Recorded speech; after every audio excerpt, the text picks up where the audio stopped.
Olá pessoal, tudo bem? Mais um episódio do nosso Alegrete Podcast. Esse é o episódio número 33, tá? Tá disponível lá no YouTube, no Spotify e também no Amazon Music, tá? Para quem quer só escutar lá o áudio. Antes de apresentar a nossa convidada de hoje, quero falar sobre os nossos patrocinadores. Os contatos deles estão todos lá na nossa página, no Instagram, tá? E também na página lá do Face. Tá Barato pra Caramba, Isolan Calçados, Liga Alegretense Futebol, Serralheria Lucange, Disque Shop, Centro Africanista Ia de Oiá, Oficina JK do Gaguinho, Sebo Praça Nova e o Botequim Lanches, tá? Estão todos lá os nossos contatos. Bom, a nossa convidada de hoje é a Liriane Almeida, né? Para quem não conhece, a Liriane ela é bibliotecária da Biblioteca Municipal, né? E já fazia um tempo que a gente queria trazer ela aqui, só que a gente ainda estava vencendo lá os convites e como eu disse para ela aqui em off, ela é da cota da Caroline. E a Caroline insistia lá, tem que levar a Liriane, tem que levar a Liriane. E hoje surgiu essa oportunidade. Bom, obrigado pela tua presença, tá? E eu acho que o espaço e o local é algo que nos aproxima, a leitura e os livros, né? Tu como bibliotecário e eu como livreiro, né? Humilde livreiro, vendedor de livros. E, bom... Obrigada pelo convite, Pérez, obrigada. Acho que tinha caído ali. Não caiu. Vida de bibliotecária, né? Tem até uma hashtag que os bibliotecários americanos usam na internet, que é Librarian Life, que quando compartilham o cotidiano nas bibliotecas dos Estados Unidos, e aqui o pessoal usa também, vida de bibliotecária. Então, a minha vida de bibliotecária talvez não seja igual a de outros colegas, né? Vai também da área que a gente escolhe para atuar.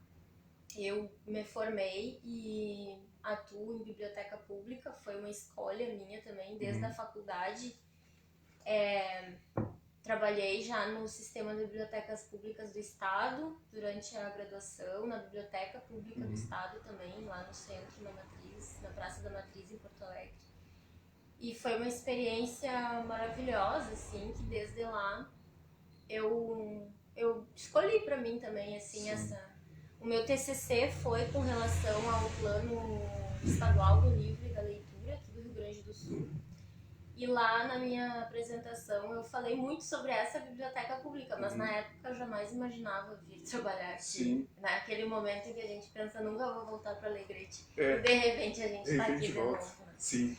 E então eu trabalhei no sistema de bibliotecas públicas, na Biblioteca Pública do Estado. Depois eu entrei num projeto e trabalhei por uns 2 anos num projeto do Ministério da Cultura, que era também relacionado à venda de livros, que foi um projeto muito bacana, que foi ali em 2011 ainda, com a proposta que existia no então governo do PT de fazer livro a baixo preço, livro a preços populares para incentivar a democratização do acesso ao livro. Eu trabalhei numa iniciativa dessa, assim. Foi bem legal também, tive contato com o povo lá das livrarias e foi uma experiência incrível, né?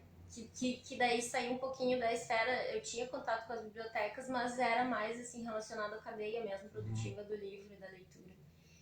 E aí depois disso eu acabei saindo um pouco da área da leitura, livros, bibliotecas, e trabalhei mais com gestão da informação, assim, com um núcleo de pós-graduação da URGS. Trabalhei também por uns anos. E aí foi quando surgiu o concurso aqui em Alegrete, né? Na época eu estava procurando um concurso e vim aqui, pensei, nossa, um concurso de 20 horas, na época foi 2015, 2016. E aí fiz e fui aprovada, né? E aí a minha vida de bibliotecária em biblioteca pública aqui em Alegrete tem sido isso, assim, oficialmente, né? Sim. Você formou em que ano? Eu me formei em 2014. 2014. Me formei em 2014. Na verdade, eu já estava meio que formada desde 2012. Só que sempre vai ficando alguma coisa pingada que a gente não consegue terminar quando a gente está trabalhando muito e tentando fazer faculdade. Que que era o meu caso na época, né? E aí eu tô aqui, tô fazendo as minhas 20 horas, tentando o meu foco, digamos, que eu escolhi como bibliotecária, né? Trabalhar muito também numa perspectiva de militância também pela leitura e ativismo pela leitura e pelos livros. Nem todos os colegas optam por isso. Então, as vidas são diferentes, né? Aí eu tenho que me dividir também entre pensar projetos e também a parte mais técnica, digamos, da profissão, que é, de fato, sentar na frente de um computador, catalogar livro e fazer todo esse procedimento, pensar, né, a organização do conhecimento de uma forma geral. Deixa eu só ajeitar um negócio aqui, que eu esqueci. Mas o áudio tá pegando, fica tranquilo. Viu só a falta do técnico? E tá pra ouvir? Não, tá, sim. Porque ele tem o áudio do...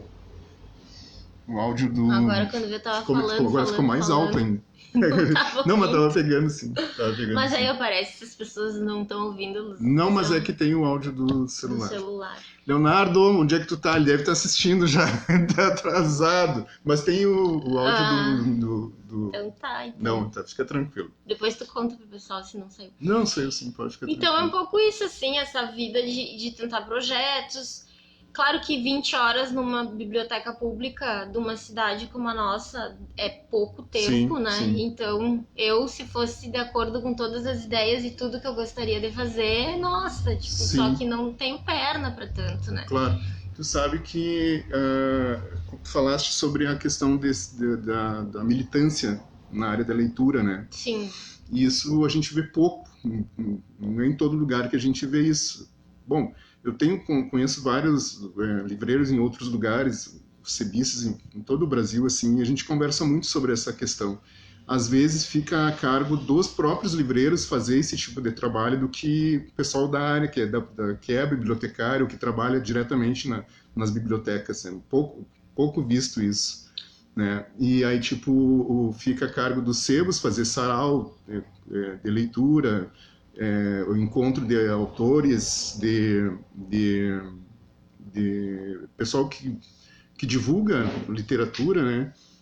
Os próprios sebistas mesmo, os próprios sebos mesmo, do que o pessoal da área, entendeu? Várias pessoas já me falaram isso. E é pouco comum ver isso, alguém que trabalhe né, com essa militância. Eu não sei se tu tem essa perspectiva ou tu vê de forma diferente. Não, acho que vejo da mesma forma, mas vamos pensar assim, quando se refere à área. Tu também é da área. Então, na verdade, não, quer dizer, eu não sou bibliotecário, né? Isso, é que daí, por exemplo, a gente vai pensar, se a gente for pensar a cadeia produtiva do livro, sim. A gente vai ter o escritor, a gente vai ter o leitor, a gente vai ter as bibliotecas públicas, a gente vai ter distribuidora de livro, a livraria, sim.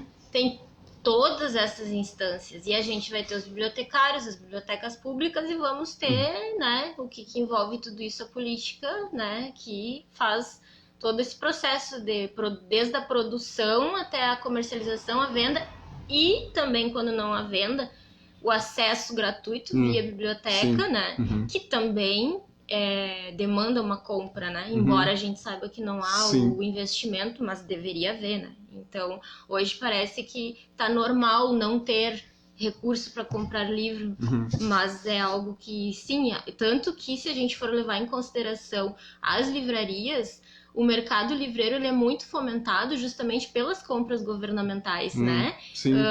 Hoje o que pauta o valor médio do livro é R$40, digamos, acho que ainda segue R$40 o valor médio do livro. Ele é pautado pelas compras governamentais, que é o que movimenta muito, principalmente com relação ao plano do livro didático, né? E agora que, na verdade, né, desde 2016, acho que foi, com as mudanças, te retiraram o Plano Nacional da Biblioteca Escolar que tinha e juntaram com o PNLD, então ficou o PNLD literário, que reduziu um pouco o recurso, né? Mas enfim, ainda existe. São compras muito grandes.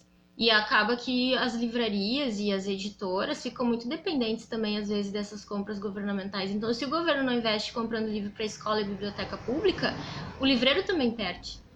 E às vezes o pessoal não se dá conta de que tá todo mundo também na mesma Sim. cadeia. Porque eu, por exemplo, vejo que às vezes os livreiros também não fazem, às vezes, a militância. Então, às vezes, faz a militância, tá, mas promove um evento. Mas às vezes um evento que se diz neutro. Porque também as pessoas na nossa Sim. área, daí eu uso a nossa, no sentido de que ainda tem muita gente com a pretensão de ser neutro. E a gente sabe que a leitura não é neutra, a literatura não é neutra. E a gente tem visto o que acontece. Desde que começaram, por exemplo, com o projeto de taxação do livro, muitas editoras que não se pronunciavam politicamente começaram a se manifestar publicamente. Sim. Mas quando deu no seu calo. Exato. Então é um pouco isso. Eu trabalho desde o sistema de bibliotecas públicas, com colegiados, quando começou a implementação do Plano Estadual do Livro, também na época do Plano de Cultura, e quando tinham os colegiados que envolviam também diversos, né, segmentos da cultura, mas no colegiado do livro e da leitura, tu tem que ter bibliotecário, tu tem que ter editor, tu tem que ter livreiro, tu tem que ter biblioteca comunitária, pública, escolar, enfim, educação e cultura, todo mundo junto. E aí é que a gente vê como tem a dificuldade de se unir. Porque às vezes o livreiro não considera bibliotecário, ou o bibliotecário acha que não precisa disso, aquilo. Uma série, aí vai dos perfis também, de cada um que tá na área, né? Mas, sim, por exemplo, em algumas cidades, Alegrete, a gente vai pensar, tem sebos, tem o teu sebo, mas livrarias... conforme o modelo, né, do mercado.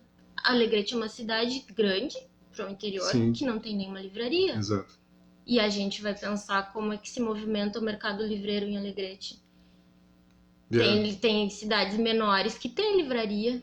Exato, tem cidades bem menores que Alegrete, tem livraria e tem sebo. E tem livraria e tem sebo. E aqui a gente faz uma luta para fazer um evento literário às vezes, né? Então vai também, né, dessas mudanças. E o que tu acha, por que não tem livraria em Alegrete? O que tu imagina? Por que não, as pessoas não querem investir no assim, a gente mercado tem lugares que vendem livros. Sim, exato. Daqui a pouco alguém interpreta não errado. Tem lugares que vendem livros, mas não são livros. Exato. Mas a livraria, naquele padrão, livraria, a gente já teve algumas tentativas de ter livraria, mas elas não perduraram tanto tempo assim, né? Então, se mantendo sebo. O porquê?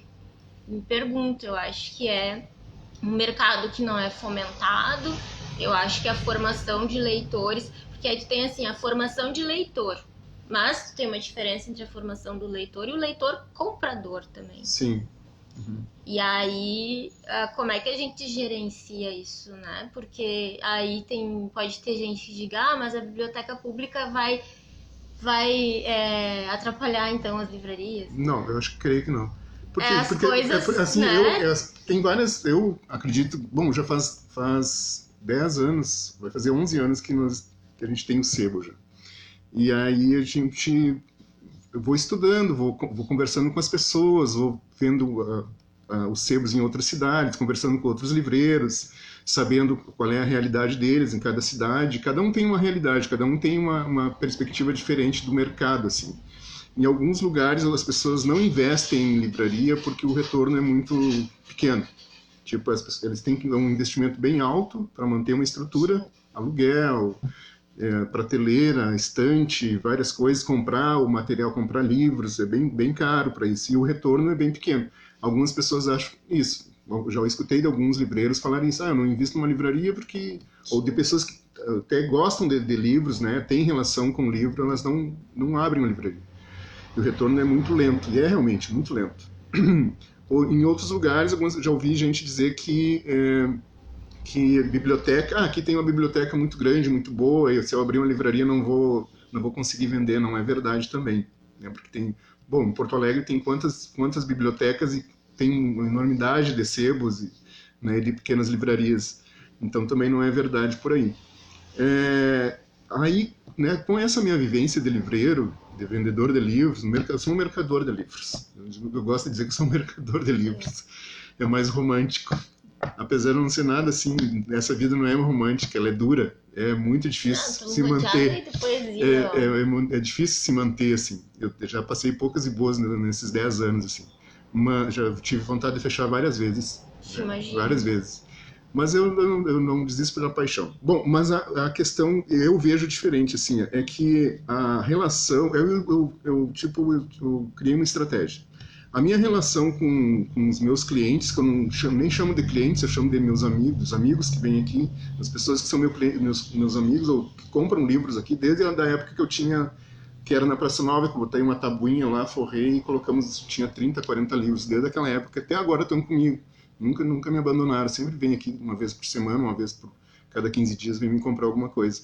Eu estabeleci uma relação com eles, uma estratégia de oferecer para eles não só um livro, mas de oferecer também conhecimento através do livro, um bom bate-papo, receber eles aqui. Eu recebo muita gente aqui que às vezes vem só para conversar, Sim. só para trocar uma ideia. E isso aí acaba atraindo as pessoas. Eu estabeleci essa relação, então eu não sou só um vendedor de livros. A gente conta história aqui também, Claro. né? Diferente de alguns lugares que vendem livro, a pessoa vai lá comprar um livro, tu só compra o livro. Sim. Só compra o livro e vai embora. E eu tenho essa estratégia de conquistar as pessoas, de chamar as pessoas aqui para dentro. Até uma pena que tu não tenha vindo antes ou outras vezes aqui para conversar. Eu não compro muito livro. Tu não compra muito livro. Pois é.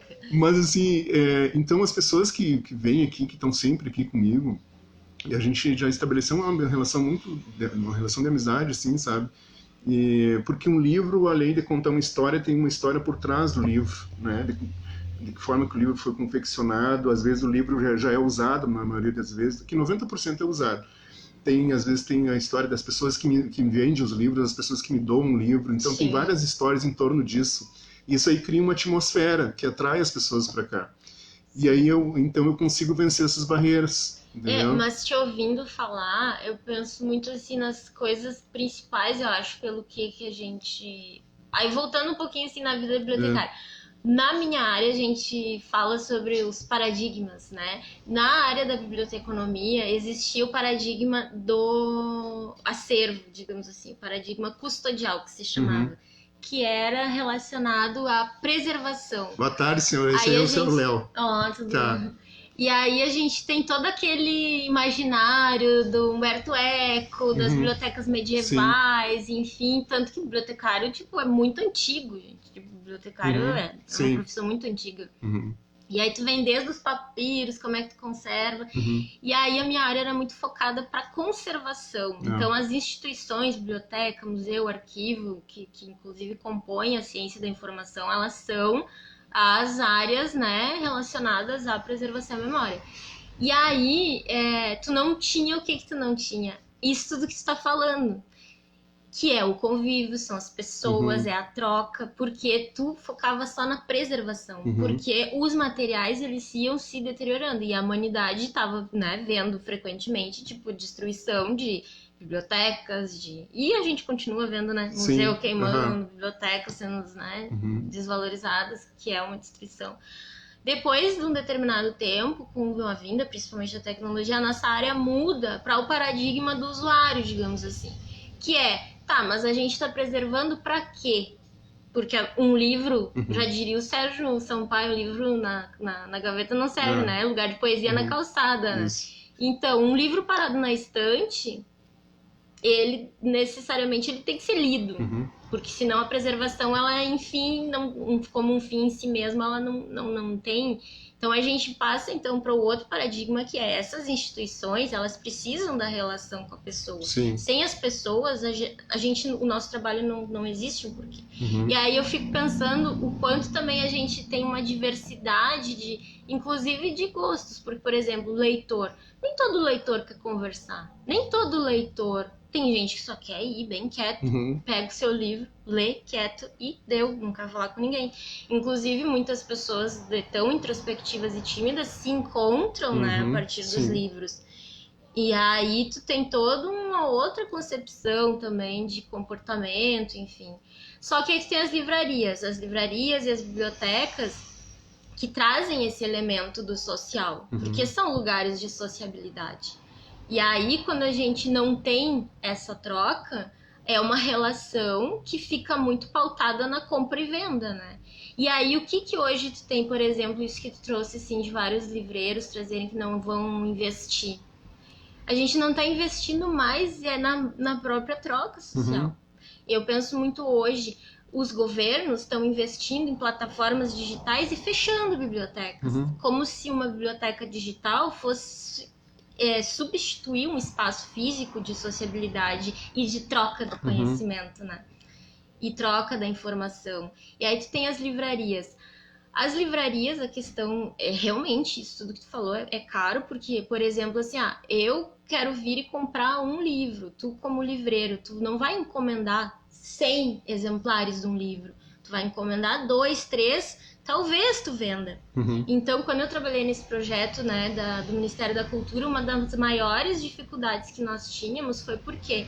Porque o Brasil não está acostumado com a questão da distribuição. E isso acarretou o quê? Que de repente tu vem a Amazon, tu vem e tu engole todos os pequenos, a Saraiva, a Amazon, esses grandes conglomerados foram engolindo as pequenas livrarias, porque eles têm a capacidade de comprar 100 exemplares a baixo custo e de conseguir distribuir esses 100 para suas lojas também a baixo custo, porque a maioria tu vai ver que as editoras se transformaram em distribuidoras, e as distribuidoras, então elas detêm todo o elo, elas produzem, elas vendem e distribuem, elas fazem tudo. Agora o pequeno livreiro, ele vai ter que encomendar 1 ou 2 exemplares, pagar um frete, pagar não sei. Por isso a questão da taxação dos livros também foi bem...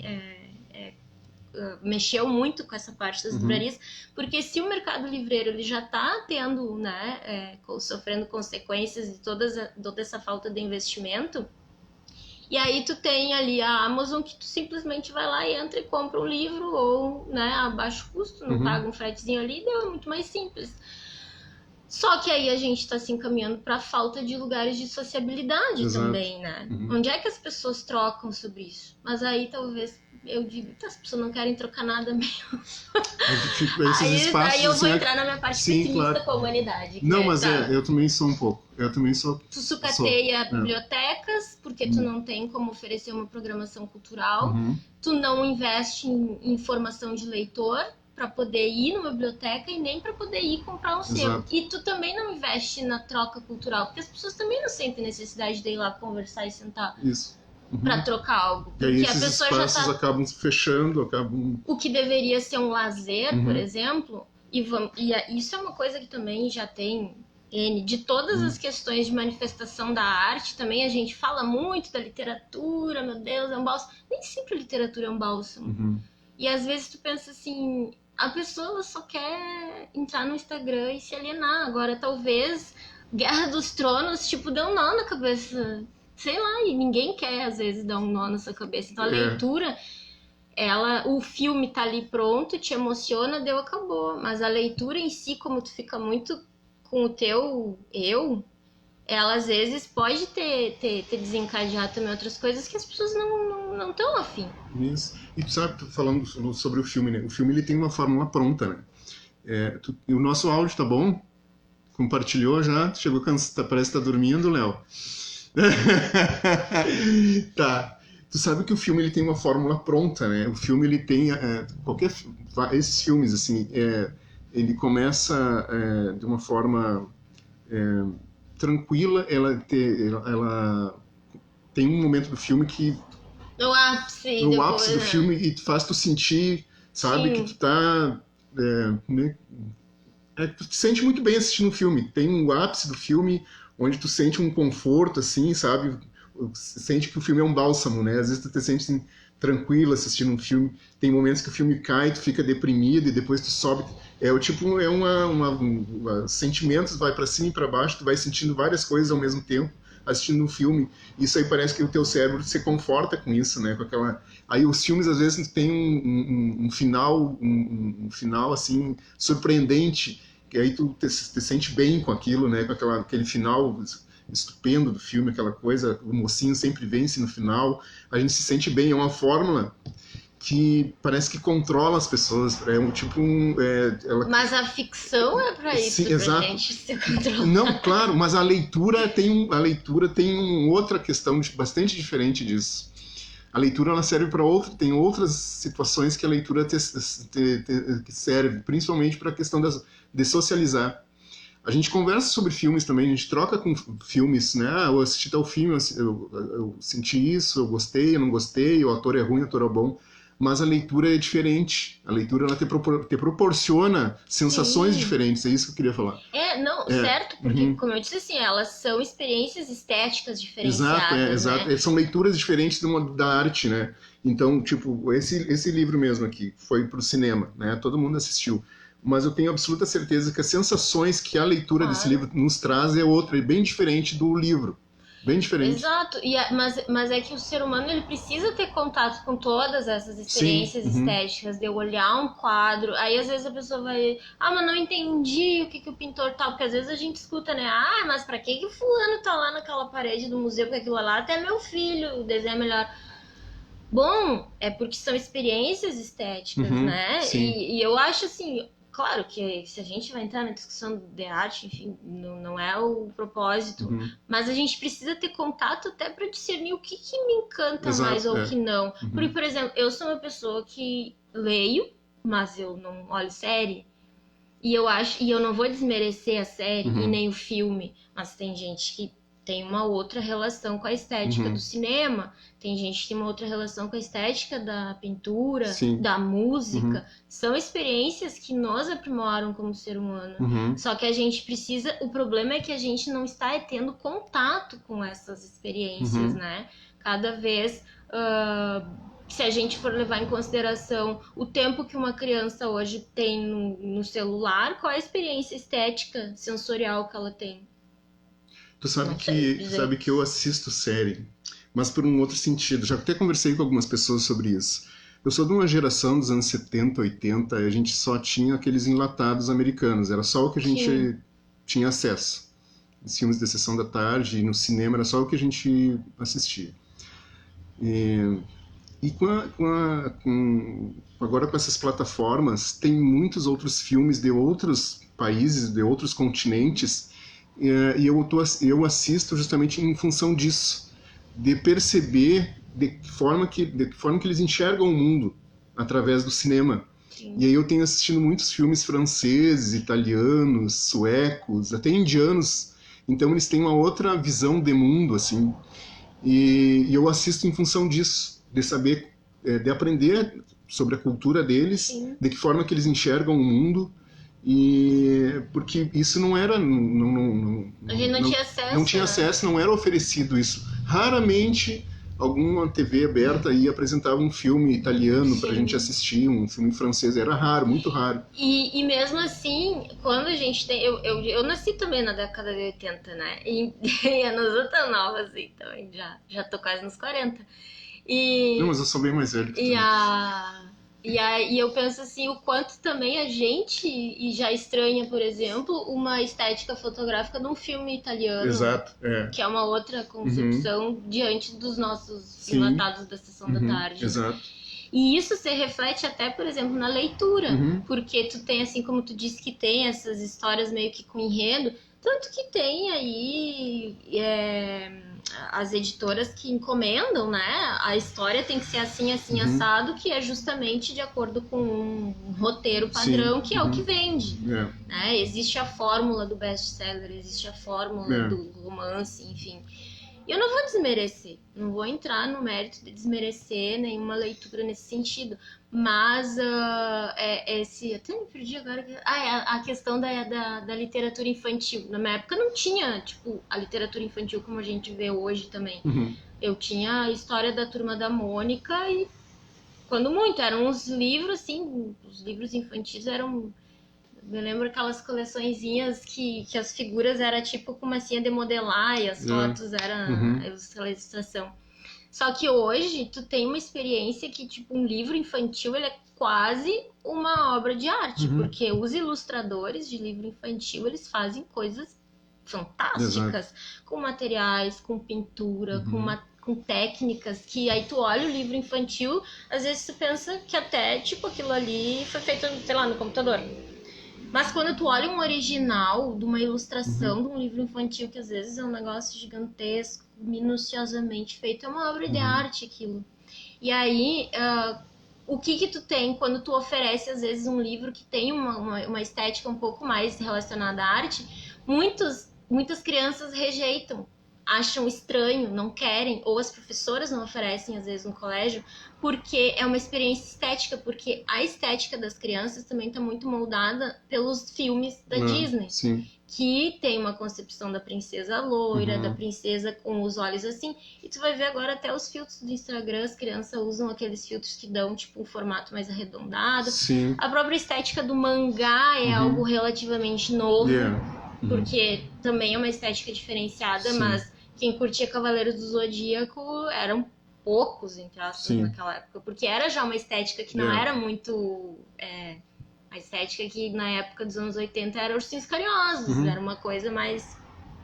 Né? Enfim, e aí tu tem as cores, os padrões de cores. Se tu oferece uma ilustração de um livro infantil com cores escuras, já não é bem-vindo, porque tem que ser o amarelinho, o rosinha, o azulzinho. Isso tudo vai moldando a tua experiência com o mundo. Daqui a pouco tu pega um livro que tem uma história que quebra um pouquinho o teu roteiro padrão, tu já rejeita, porque aquilo, né... tu não quer, tu não considera bonito. E tu nem sabe por quê. Tu cria um preconceito em relação àquilo. Às vezes não é por ser um gosto, mas aí também é uma linha de... Até onde vai o teu gosto, que tu realmente, né, gosta ou não de determinado, ou até onde vai os padrões que são impostos pela mídia, né, na tua estética. Mas a mídia, tipo, ela impõe muito isso, né? Esses padrões. Muito não... impõe de verdade esses E com padrões. Relação à literatura também, né? Sim, né? Ela impõe muito isso. Com relação aos livros também. Quais são as histórias que vão ser vendidas. Exato. Eu vejo isso pelas pessoas que vêm aqui comprar livro, meus clientes, assim. Tem muita gente que procura um determinado tipo de literatura e só leem aquilo, elas não leem outra coisa. Sim. Eu posso até oferecer alguma outra coisa, assim. Há um ano atrás eu consegui com uma editora em São Paulo alguns livros de literatura oriental, que eu não tinha nada. Um dia eu estou sentado e estava pensando aqui sobre o que eu não tinha para oferecer. Aí descobri esses livros. Ela é especialista nesse tipo de livro, só literatura oriental. Aí eu comprei. E aí eu comecei a oferecer, só que aí as pessoas olhavam meio assim, mas será que é bom? Sim. Fala sobre o quê? Sabe, aí eu explicava, né, porque eles têm uma outra visão, eles escrevem, eles enxergam o mundo de uma outra forma, os escritores orientais. E as pessoas ainda meio desconfiadas, assim, alguns ainda compraram, outros não tinham certeza. Aí levavam o que eles estão acostumados a ler, né? Sim, e aí se a gente vai parar pra pensar, por exemplo, tu falou dos enlatados dos anos 80, mas hoje em dia a gente tem essa infinita possibilidade da internet, a gente tem uma globalização, entre aspas, mas o que é essa globalização se não é mais consumo do norte-americano? Sim. Porque a cada 30, 50 autores norte-americanos que a gente consome, a gente conhece um oriental, talvez. Exato, São muito, e as barreiras até tu conseguir encontrar esse diferente, ela não condiz com o que a gente considera globalização. Que na verdade a gente, até os ditos clássicos universais, eles são questionados, porque os clássicos universais, eles são basicamente homens brancos, europeus. Então que universal é esse, né? Então a gente questiona também a questão do que é o considerado universal, porque tu vai ver quais são as mulheres que estão na literatura universal. Mas aí existe toda uma coisa de que, nossa, mas aí tu quer tirar o mérito, sei lá. Não é isso, é só a gente... Por que a gente não questiona? Sabe que são pouquíssimas autoras, né, realmente, que... Porque teve um período que algumas mulheres elas escreviam com um pseudônimo masculino justamente para poder ter acesso à publicação dos livros, né? Porque nem isso era... Né, tinham permissão de escrever. Justamente. Na história contam muitas autoras, assim. E hoje em dia também as autoras sofrem um pouco de preconceito em relação a isso, né? Se a gente for ver o mercado editorial, assim, são publicados mais homens do que mulheres. E tem muita escritora muito boa. Sim. Escritoras fantásticas, assim, mas os homens, as pessoas procuram mais os homens para ler, eu não sei porquê. Sabe que agora tu falando, eu me lembrei que eu participei de um dos eventos da minha área, que é o Seminário Internacional de Bibliotecas, e conheci o bibliotecário Carlos Wellington, que é um querido maravilhoso. E aí ele que me falou, na fala dele, sobre a autora que foi mais censurada na época da ditadura, que qual tinha sido o livro ou o escritor mais censurado na época da ditadura, algo assim. E aí, na fala dele, tinha que foi a Cassandra Rios. E a Cassandra Rios, tipo, nossa, tem muito livro dela, assim, na biblioteca. Eu fiquei pensando que às vezes a gente acha que vai ser algum autor que tinha um cunho político, enfim. Sim. Mas porque a Cassandra Rios era muito subversiva, entre aspas, no sentido do teor romântico, erótico nas suas literaturas, né? E como isso incomoda, né? Incomoda uma mulher bastante. Escrevendo, né? Sobre essas coisas. E aí eu fiquei me lembrando agora da Cassandra Rios, que também... Existem muitas mulheres escritoras, mas ou a elas é dado o lugar de ter que escrever um romance romântico, que tá aí também as pessoas, a gente fala em romance, todo mundo acha, né, que romance como um gênero literário de uma história longa, né? Às vezes eu tenho que explicar para as pessoas aqui o que é o romance. Não, mas é bem as pessoas comum, não conhecem muito, né? A gente lidar com a questão do gênero, né? Sim, porque a gente fala romance já acho que é um romance romântico, história, né? Aí de novo, que é um romance romântico, né? Com uma história de amor envolvida, enfim. E aí as mulheres é dado esse lugar, e tu tem que escrever o que se considerava a literatura água com açúcar, né? Que aí a gente tem o maior símbolo, digamos, seriam os Júlia, Carícia... Eu chamo de porno soft. Pode ser, né? Tinha bastante coisa mas eu chamo de forma carinhosa, não é, sabe? Mas tinha um teor bem... Sim, mas eu tenho aqui pra vender, tenho aqui. Aí tem muito, e sabe? Mas que passou muito escamoteado, assim, tem muita procura. As pessoas procuram muito ainda, Júlia, Sabrina, essas coisas procuram. Justo. Mas eu chamo de forma carinhosa porno soft, porque é realmente. O Léo dá risada, o Léo sabe que tem bastante procura, né, Léo? Claro. O pessoal vem muito atrás disso e tem. Só não sei se ainda são editados. Eu não sei se ainda são editados. Antigos, eu não sei se são editados. Mas bombavam as histórias. Sim, eu li também. Sim. Não, mas é legal. Quem não leu? Quem não se introduziu nas leituras com Sabrina, né? Até pra se descobrir sexualmente, ó. Tem aqui ali, ó. Olha. Esse aqui é o Teresa Carpenter. É uma americana, eu acho, a arte da paixão. Mas tem Sabrina, tem outras coisas aqui. Tem coisas bem...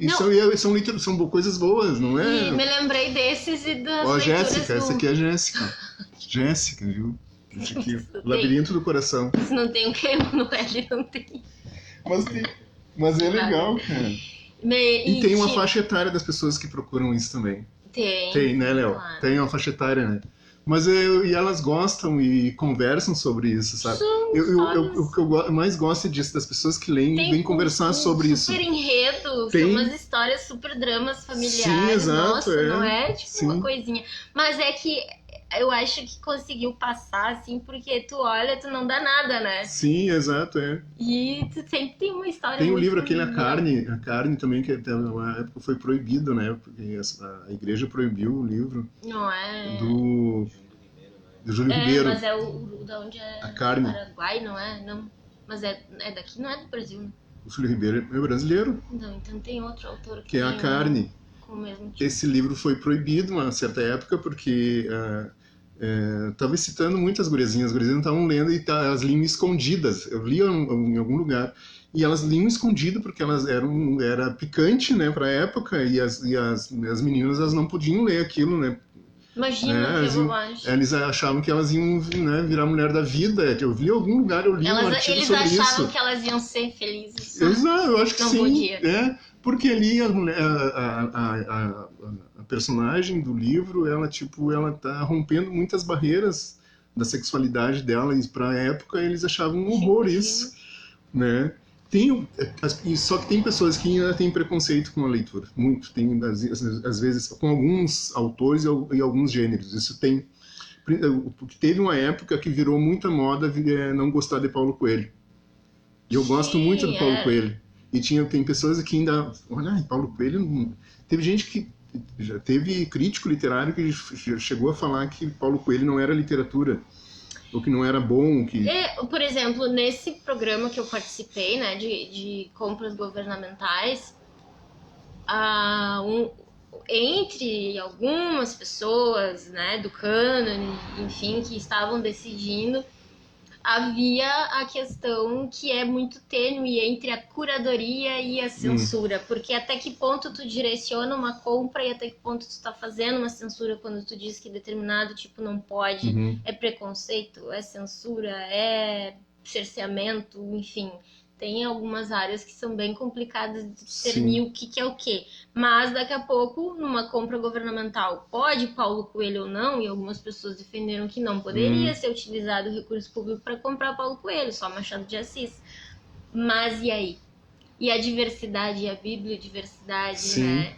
Só que é complicado às vezes tu definir, porque, por exemplo, aí me lembrou agora até as leituras da Writers Digest também. Sim, né? Também tem muita procura isso. Que quem escrevia pra quem queria escrever na Writers Digest mandava era a Carolina Maria de Jesus. Ela tinha o propósito e mandou vários escritos, né, pra sair naqueles. Mas eu acho que sim, a proibir ou não. E aí tu tem assim. Carolina Maria de Jesus, o Diário, o Quarto de Despejo. Muitos dizem que não é literatura também.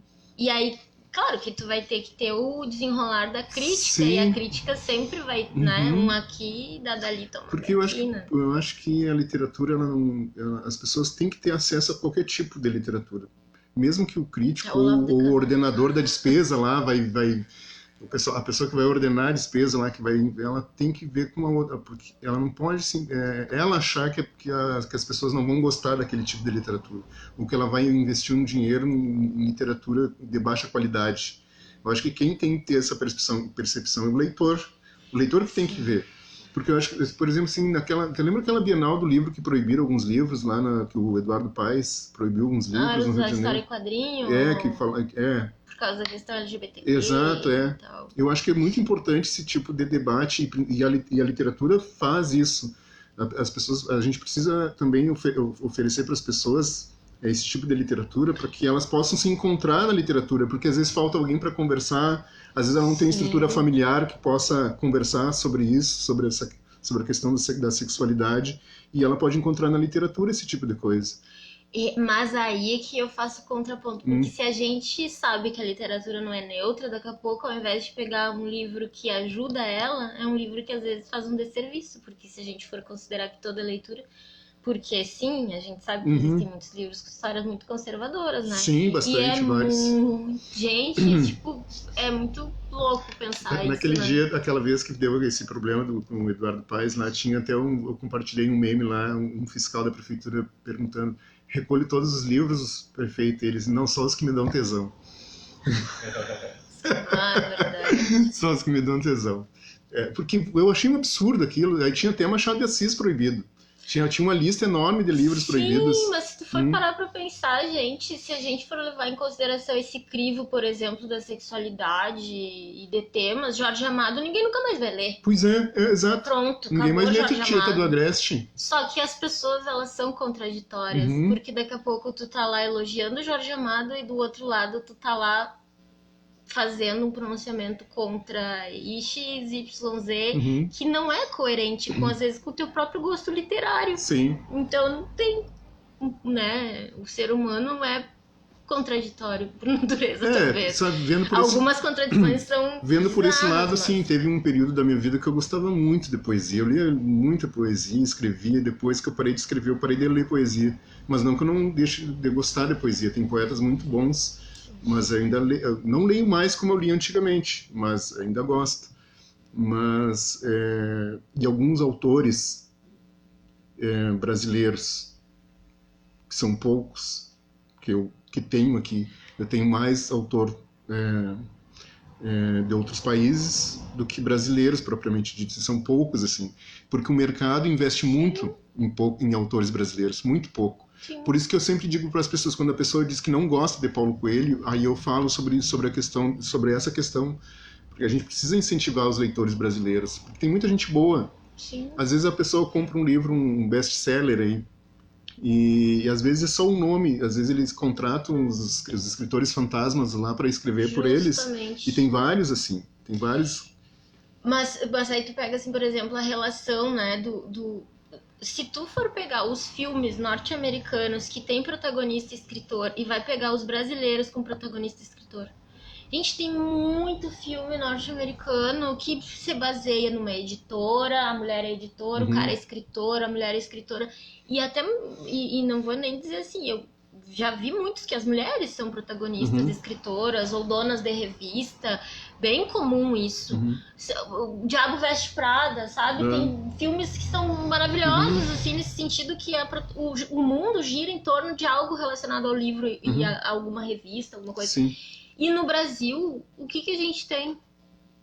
Não tem, porque não é uma outra relação também, né? Uma outra construção. Sim. E aí tu tem a gente segue importando. E a gente se deixa levar também. Eu me lembro que, por exemplo, tu tem um investimento. Eu peguei um ranço uma época com Amanda Lovelace. E agora me desculpem as leitoras da Amanda Lovelace, mas eu já perdoei. Porque eu vi os teasers e todo o marketing em cima dos livros da Amanda Lovelace, bem e tal, porque era a nova Rupi Kaur, não sei o que, tal. Mas aí vai também da nossa experiência como leitor. Já tinha lido a Rupi Kaur, já tinha curtido, mas tu lê uma Hilda Hilst, ou tu gosta ou tu odeia, mas daí tu peguei o livro da Amanda Lovelace pra ler e pensei, quantas poetas do Islã que eu tava tendo acesso, quantas meninas e mulheres negras que estavam escrevendo, estão ainda escrevendo poesia aqui no Brasil, com umas poesias muito melhor, melhor, que elas vendem no bar, no panfleto, olha aqui meu livro, compra aqui, tu conversa com a autora e tal. E aí eu li Amanda Lovelace e pensei, caraca, tipo... Por que a Amanda Lovelace tem essa entrada no mercado e talvez a Riane Leão tá conseguindo despontar um pouco porque, ela tá nas mídias também, tipo, fazendo um super marketing. E aí se tu vai pegar, tu tem a Riane Leão, tu vai ter a Tayane Nascimento, tem um monte de escritora negra, sabe, que faz essas poesias também muito lindas. A Pan Araújo, que também é do Islã, a Mel Duarte, enfim. Cara, tu tem uma gama de escritoras brasileiras com poesias muito superiores. E tu não tem esse conhecimento, tu não tem ali uma companhia das letras fazendo tipo um mega power vídeo delas. E elas estão conseguindo entrar no mercado? Estão. Porém, eu ainda acho que o investimento nas nossas são menores. Mas elas estão no mercado de forma independente, elas não têm nenhuma grande editora. Estão vendendo o seu ali no seu Instagram. E aí tu vai ter acesso, tipo, a direto. E às vezes mas eu penso assim, tu ainda tem até o contato com a escritora, né? Sim, exato. E aí a gente não valoriza ou acha que é menos, sei lá, fico pensando de dar umas poesias assim e até esconder assim a autoria pra ver se a pessoa vai dizer que é norte-americana ou se é brasileira, né? Porque também normalmente as pessoas vão dizer que é autor internacional. Se tu vê uma coisa boa, tu nunca vai dizer que é daqui. Aqui no Rio Grande do Sul tu tem a Cristal, por exemplo, a Cristal que era do Islã, que agora tá no rap.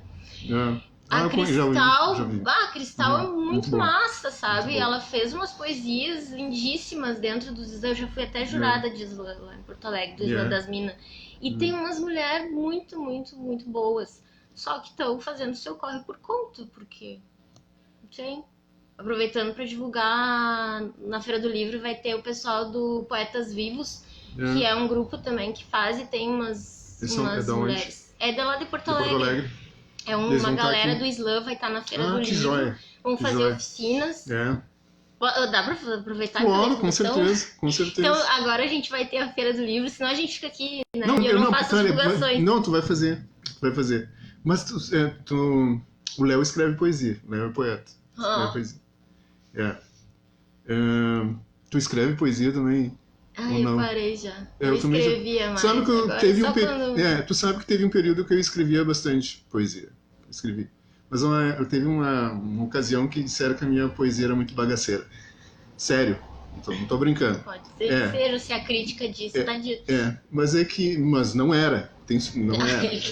Tu quer contestar a crítica literária? É que a pessoa viu assim algo e enxergou algo na minha poesia Bom, ela foi bem sensível porque ela enxergou um negócio na minha poesia. Sim, ela enxergou, tinha um negócio na minha poesia, mas não era explícita. A minha poesia não era explícita. Certo. Não era explícita. Eu deixava intrínseco alguma coisa, assim. A pessoa leu e disse, pá, mas é muito bagaceira a tua poesia. Mas não era nada explícito. Não era um Júlia, assim, uma Sabrina, sabe? Mas era... Não era uma Júlia ou uma Sabrina. Mas eu deixava muito intrínseco. Aí a pessoa leu... Tá, mas então a crítica foi de uma pessoa. Uma pessoa. Ela leu assim, mas tua poesia é muito bagaceira. E aí tu parou de escrever? Não parei, segui escrevendo outras, assim, com o mesmo teor, com a mesma pegada, assim, porque era uma pegada que eu gostava de escrever, assim.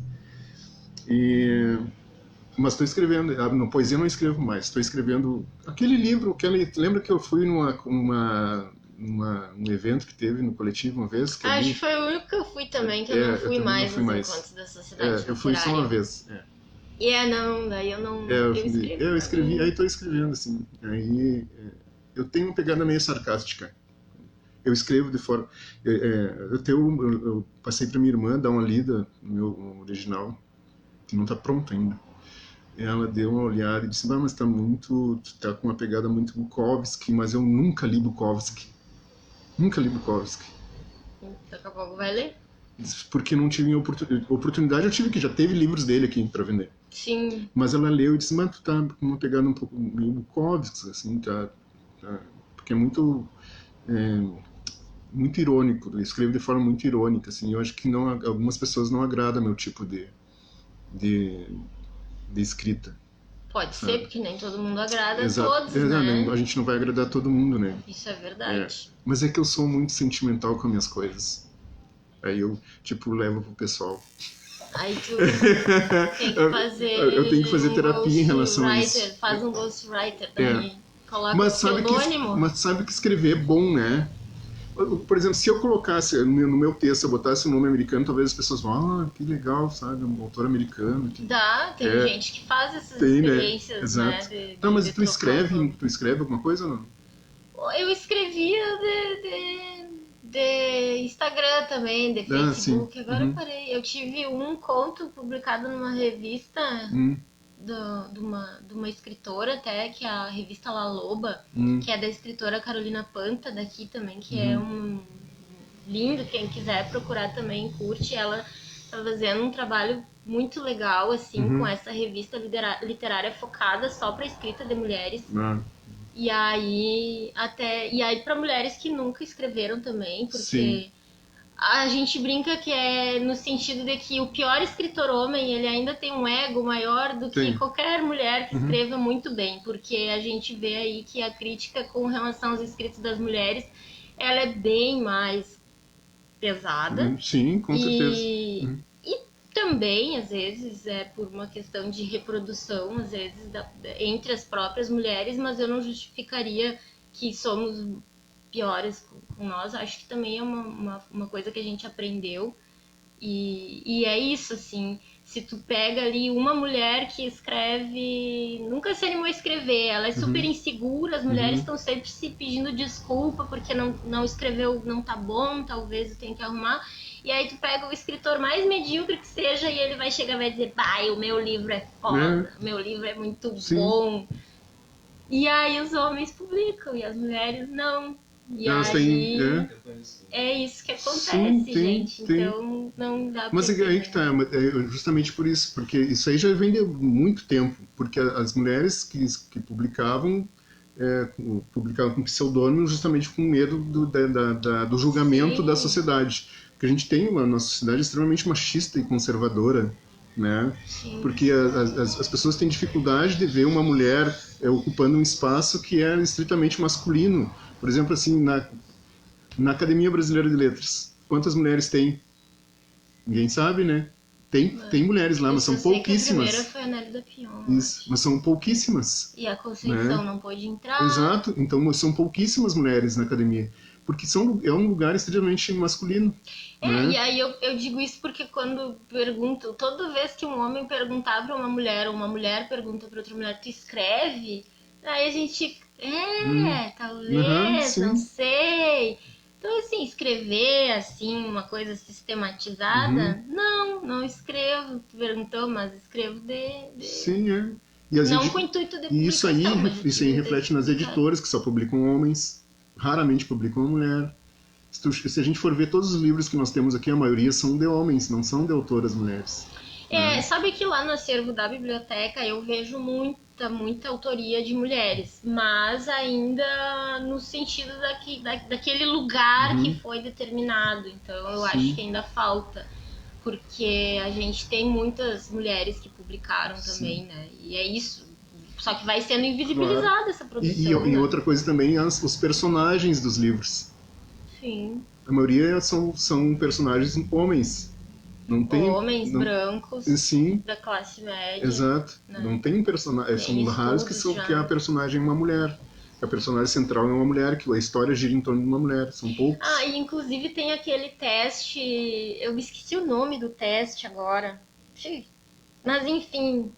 Agora tu falou isso, eu me lembrei, porque tem a pesquisa da Regina Dal Castanhet, que é uma pesquisadora, acho que é USP, que ela pesquisa sobre literatura contemporânea, né? E os dados principais que a gente tem sobre a autoria feminina hoje são das pesquisas dela, no sentido de estatística do mercado editorial e das personagens, que quando existem as personagens mulheres, ou elas são domésticas, ou elas não têm nome, ou enfim, uma série de características e marcadores que vão deixando essa invisibilidade bem distinta, assim, né? E aí tem um teste, mas que não é dela, é de outra coisa que me lembrei, que eu esqueci, que é assim, se tu lê a primeira página, até aparecer o personagem mulher no livro, e se tu fizer são 3 perguntas, se ela não tiver nenhuma relação com um homem na história, aí tu pode considerar que esse é um livro que ela...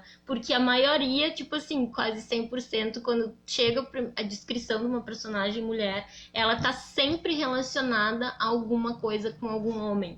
Que, na verdade, a gente tem na história também, que é tipo isso. Ou as mulheres se apresentam primeiro dizendo que são filhas do fulano, ou mães do fulano. E... sempre em relação a algum desses cargos, digamos assim, né? Papéis sociais. Os filmes também é assim, né? E esse teste se aplica para livro, para filme. Eu acho até que, não sei agora, vou pesquisar de novo isso daí para ver. Não sei se não era dos filmes. Tipo, a mulher, ela nunca aparece na história como uma pessoa assim... por si. Por si. Apareceu a mulher por si, independente de qualquer relação, mas ela sempre aparece relacionada a uma figura masculina. Eu acho até que quando foi relacionada ao filme, não foi, eu devo estar me enganando, mas depois... mas tem muito disso, assim. Que eles criaram, tipo, tem um nome pra esse teste, assim, que se a mulher não tiver, daí dá pra considerar. Até nem sabia que aquela que fez o Thelma e Louise, a Dina Davis, acho, né? Que ela é super militância no cinema das mulheres e tal. Ela é uma das principais que trabalha pela participação das mulheres no cinema.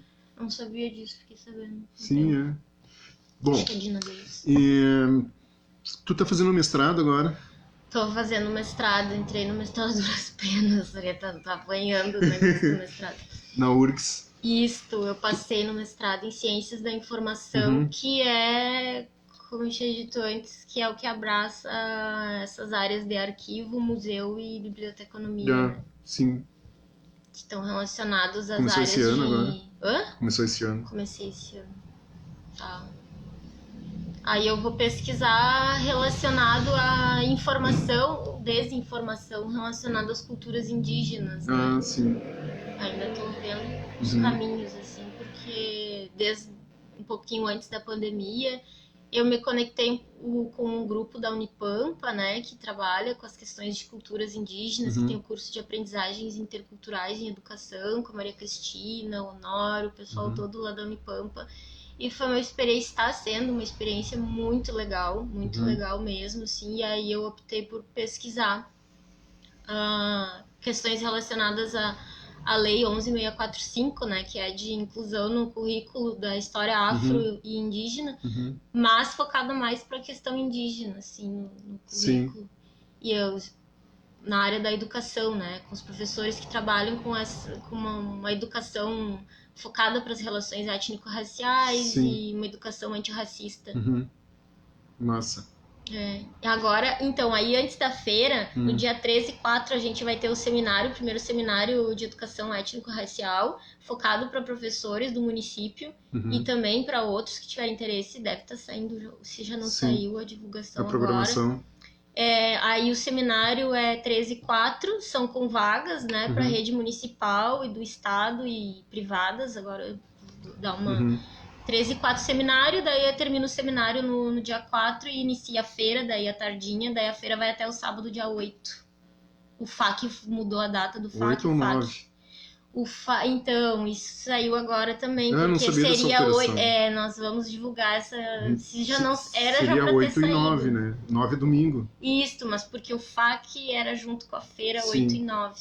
E agora a data do FAC foi alterada para dezembro. Então a feira se encerra no sábado. A notícia, eu já vim da notícia agora.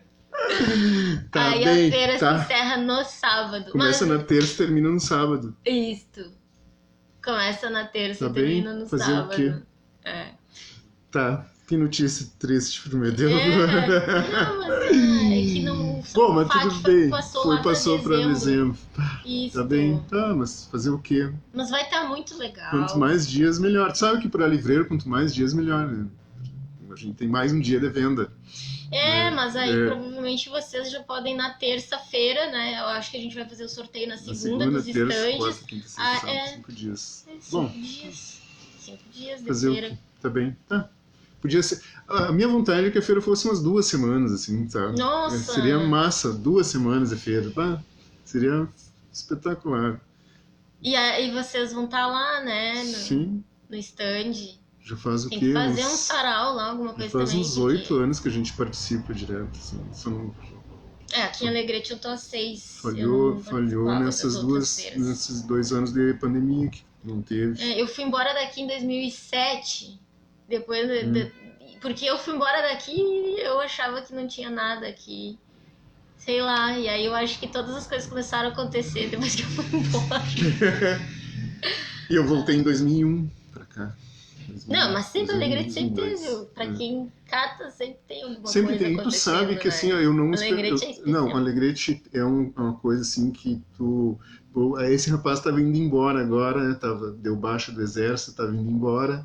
E estava muito triste porque estava deixando Alegrete, mas aí aconteceram algumas situações e ele acabou ficando na cidade, arrumou um emprego e ficou, né? Eu estava muito triste que ele estava indo embora, né, Léo? O Léo é um baita companheiro. O Léo era um cliente meu, ele comprou um livro meu na feira. Comprou, né? O que tu comprou? Tu lembra o que tu comprou? Ele comprou um livro, depois veio aqui, chegou e eu até adotei ele, mano. Aí ele tá sempre aqui, não saí daqui. Mas eu acho curioso, porque Porto Alegre, quando eu fui pra Porto Alegre, uma coisa que tava muito no meu imaginário, e eu pensava assim, nossa, quando eu for pra Porto Alegre, eu vou viver nos sebos. Eu pensava, pois é, eu também. Nunca fui, gente. Eu devo ter entrado 2, 3 vezes, eu acho, nos sebos. E até hoje pra mim, porque eu me lembro que tinha o caminho dos sebos do centro e tal ali. E era uma coisa tão... Sim. Muito, muito, muito fantástica, assim, pra mim. No entanto, eu fui pra lá e fui fazer biblioteconomia, fui pra área da biblioteca e nunca fui pra frequentar os sebos. Mas eu continuo achando. E tu sabe que os sebos têm uma... A gente já falou isso, mas eu vou falar de novo. Tem uma atmosfera aqui. Claro! Nós criamos essa atmosfera, não é, Léo? Porque vem, assim, às vezes surgem uns assuntos, assim, a gente fica nos debates, assim, sabe? Fica umas coisas infinitas, assim, que surgem vários tipos de assunto, sempre parte do livro. Aí a gente tem várias histórias, assim, em torno da literatura, do que a gente está lendo, do que a gente está vendo, do que a gente está escrevendo, do que a gente está percebendo, do que está chegando dos livros, assim, dos autores. Então, cria essa atmosfera. Claro, a gente fala de outras coisas também, fala de novela, fala de filme, fala de futebol, mas é uma coisa legal que eu sou suspeito até de falar, né? Parece que eu estou fazendo com que as pessoas queiram vir para cá, fazer as pessoas virem para cá. Fazer, né? Mas assim, mas eu não estou forçando ninguém a vir para cá. Mas aqui é um lugar legal. Muito bem. Aqui é um lugar legal. Eu vou vir tomar um café. Sim. Eu não vou a lugar nenhum. Aqui é um lugar legal de conversar. Sempre surge um assunto. Assim. Agora a gente tá desfalcado em função do seu Telmo. Do seu Telmo Marengo. Ele tá doente, tá com 94 anos, então não tá saindo mais de casa.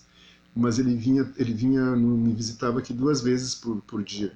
Às 10 da tarde, da manhã e depois às 4 da tarde. Ele sempre aparecia para conversar, porque ele tem uma literatura muito grande, assim. Ele leu muito livro e sabe livros de cabeça, assim. Eu acho genial. Um dia eu olho lá pra biblioteca, eu olho pra você e penso assim, eu não vejo hora de me aposentar e só ler. Sim, assim, só ler, tá lendo. O Telmo, ele fez um dia que já vai fazer uns 2 anos que ele fez, a gente conversou muito sobre o Lolita. Ele leu todo o livro, a gente fez um debate inteiro aqui sobre o Lolita. Deixa eu ver, é um livro que eu não li ainda, comecei e não terminei. Mas é bom. Eu gostei do Lolita. E também E tu vê que é um autor que, por exemplo, ele é muito catalogado como norte-americano, né? No entanto, não é. Ele não é só porque daí tu tem essas... O cara teve que sair, né? Sim, Nem sei qual era a época lá das situações. Ele saiu da Rússia, tipo, meio que porque fugido, a maioria deles teve que ele sair saiu e fez a sua produção basicamente Uhum. toda, né, no exílio e outros países. Só que aí tu tem que a maior parte das pessoas acha que ele é norte-americano. Exato, Meio que ele, na verdade, ele fez a vida dele nos Estados Unidos, né? Pois Porque também não pôde fazer. Então tem várias pessoas que... O Jorge Molina, por exemplo, é um cara que leu todos os livros da Agatha Christie, assim. É raro tu encontrar alguém que leia a Agatha Christie, ele leu todas e vem pra cá e a gente conversa sobre o Agatha Christie. Agora ele tá até relendo os livros, produção, assim. Né? Muita coisa. Lá é uma das que mais sai na biblioteca, é a Agatha Christie. Sim. Como sai. E tem leitoras que dizem, não, já li todos e ainda falta. E aí eu fiz uma... pra ver, né? E, nossa, ainda tá faltando muito muita livro. Coisa. Ela tava de aniversário ontem, antes de ontem, 134 anos, a Agatha Christie. Dia 15. E acho que o ano retrasado, ano passado, foi centenário da obra dela, Sim, né? Exato, foi centenário da obra. Tem um programa com Molina, né? Lembra? Isso, a gente fez um programa só sobre a Agatha Christie, só pra falar dos livros dela e sobre a produção dela, assim, tem muita coisa. Tem algumas autoras agora que estão puxando um pouco a veia dela, agora eu não lembro o nome, decora, assim, mas que tem essa referência, né, do suspense, assim. Do policial, suspense, mas também não tão tanto, assim. Apesar que, às vezes, tem uns autores que a gente nem sabe, né, nossa, é muita diversidade, muita eu acho coisa. Maravilhoso. Não saber. Pois vamos falar um pouco da biblioteca. Quantos livros tem lá na biblioteca? Qual é o acervo lá? Olha, a biblioteca, a gente tem registrado em torno de 39 mil livros. Só que a gente sabe que é possível ter todos, né? Mas entre sai de livro, eu calculo que a gente deve ter, sim, em torno de 30 mil. 30 porque mil. Se a gente já deu baixa em tantos, já entrou tantos, e a gente só não tem um acervo maior, porque realmente não tem espaço, né? Não tem como também... E a frequência de pessoas que vai lá é muito grande? Olha, hoje a gente tem... É que eu não tenho muito como comparar no sentido de, por exemplo, eu não tenho estatísticas de 20, também não seria o adequado, né? Mas, e também para comparar com estatísticas daqui de outras cidades do interior da nossa região, mas eu acho que a gente tem um ótimo movimento. Embora a gente pudesse ter muito mais, né? Sim. E aí a gente tem uma média de 400 leitores ativos, né? Ativos que eu digo que pegaram livros no último ano, assim, digamos um arquivo corrente. Assim, leitores ativos. E a gente tem uma média de 80 empréstimos por mês. Mas é bastante. Bastante, gente. Poderia ser muito mais. Porque as pessoas acham que não procuram biblioteca. Procuram. E se tu ofertar uma biblioteca modernizada, uma biblioteca com atividades, uma biblioteca com acervo, obviamente está informatizado, ainda está no papelzinho ali, na fichinha. Esse dilema da informatização. Seria interessante informatizar, né? Os horários de funcionamento, né? Agora a gente está funcionando de segunda a quarta, das 6 às 8. Mas a gente tem uma atendente daí, das 6 às 8. E quinta e sexta, manhã e tarde. Os nossos horários reduziram bastante, que a gente está com redução de funcionários. Não, é bom as pessoas saberem esse horário. Por que tu quer saber o horário? Tu vai lá pegar livro, E biblioteca Tu pública vem aqui tem me uma comprar, outra. vem comprar livro Porque meu. Mas tu vai ver- porque eu parto assim, biblioteca tem uma natureza, né? Livraria Sim, tem outra, aham, sebo sim. tem outra. Claro. E às vezes até vai, por exemplo, assim, como tu mesmo disse assim, tem pessoas que vêm aqui, talvez gostem de conversar Sim. contigo, mas nem todo mundo é Não, obrigado a vir gostar Sabe do que eu Pércio. Aí indiquei? daqui a pouco alguém gosta de livro, mas não gosta do Pércio, vai lá na biblioteca, daqui a pouco tem gosta gente que não da gosta biblioteca. Daqui a pouco vai lá na biblioteca, não gosta de quem tá lá na biblioteca, vai em outro Também. lugar. Não gosta de mim ou não gosta da Liliane. Porque Eu também indiquei são umas- poucos eu- lugares pra assim. Eu indiquei umas meninas esses dias, elas estavam atrás do meu pé de laranja lima. Elas são lá da escola do Tancredo. Elas estavam precisando fazer um trabalho. Eu disse, olha, Quem procura esse do magistério, às vezes aí eu procuram disse bastante para elas, isso. olha, talvez na biblioteca pública tenha. Eu não tenho aqui. Tem, mas também não tem muitos exemplares, não. Eu Acho que indiquei a gente elas tem dois, lá, né? talvez vocês possam encontrar esse livro. Eu não sei se elas chegaram ainda, E mas eu indiquei. aí a gente encontra as conexões, né? Porque daí tu vê que daqui a pouco o livro da biblioteca vai parar no sebo, o livro do sebo vai parar na Também biblioteca. E pode aí ser. fica aquela coisa, né? Porque, nossa, tem gente que não devolve livro. Tem.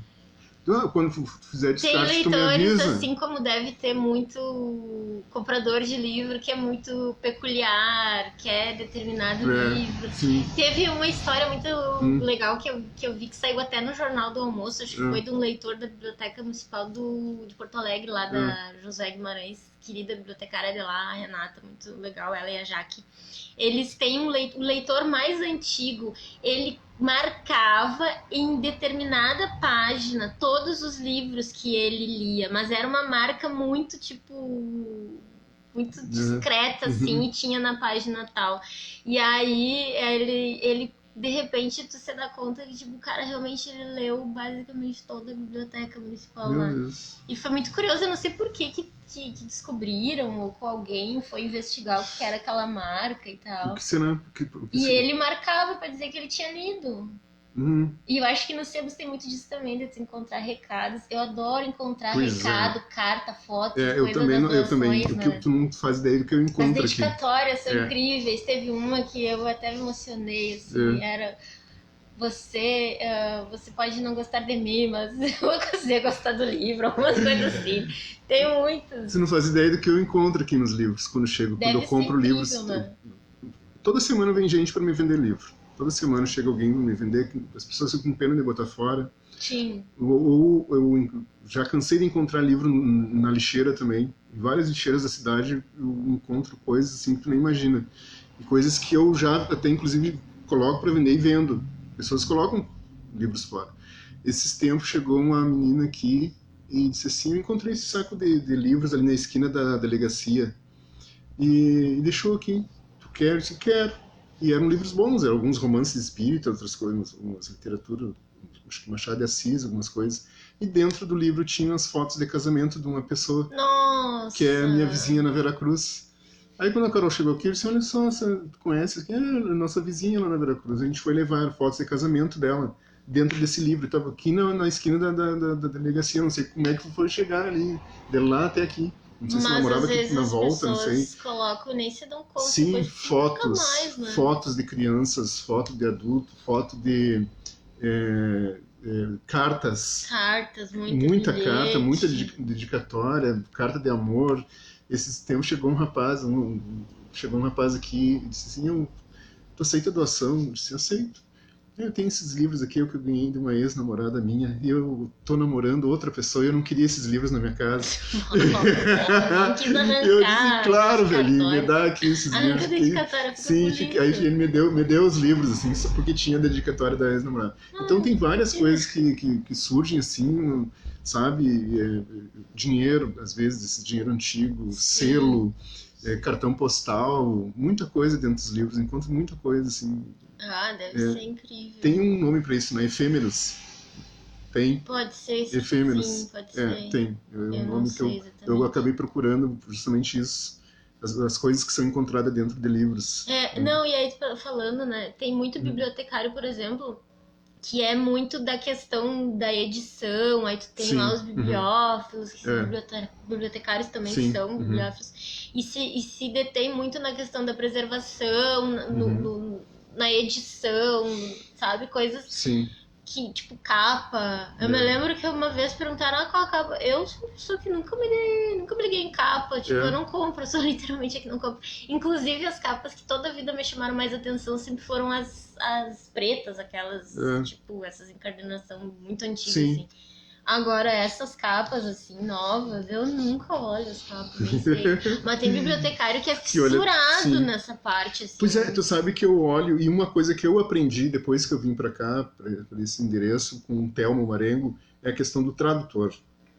Ele é uma coisa que, porque ele também, sempre foi um rato da biblioteca, ele conhece todas as bibliotecas de vários lugares, assim.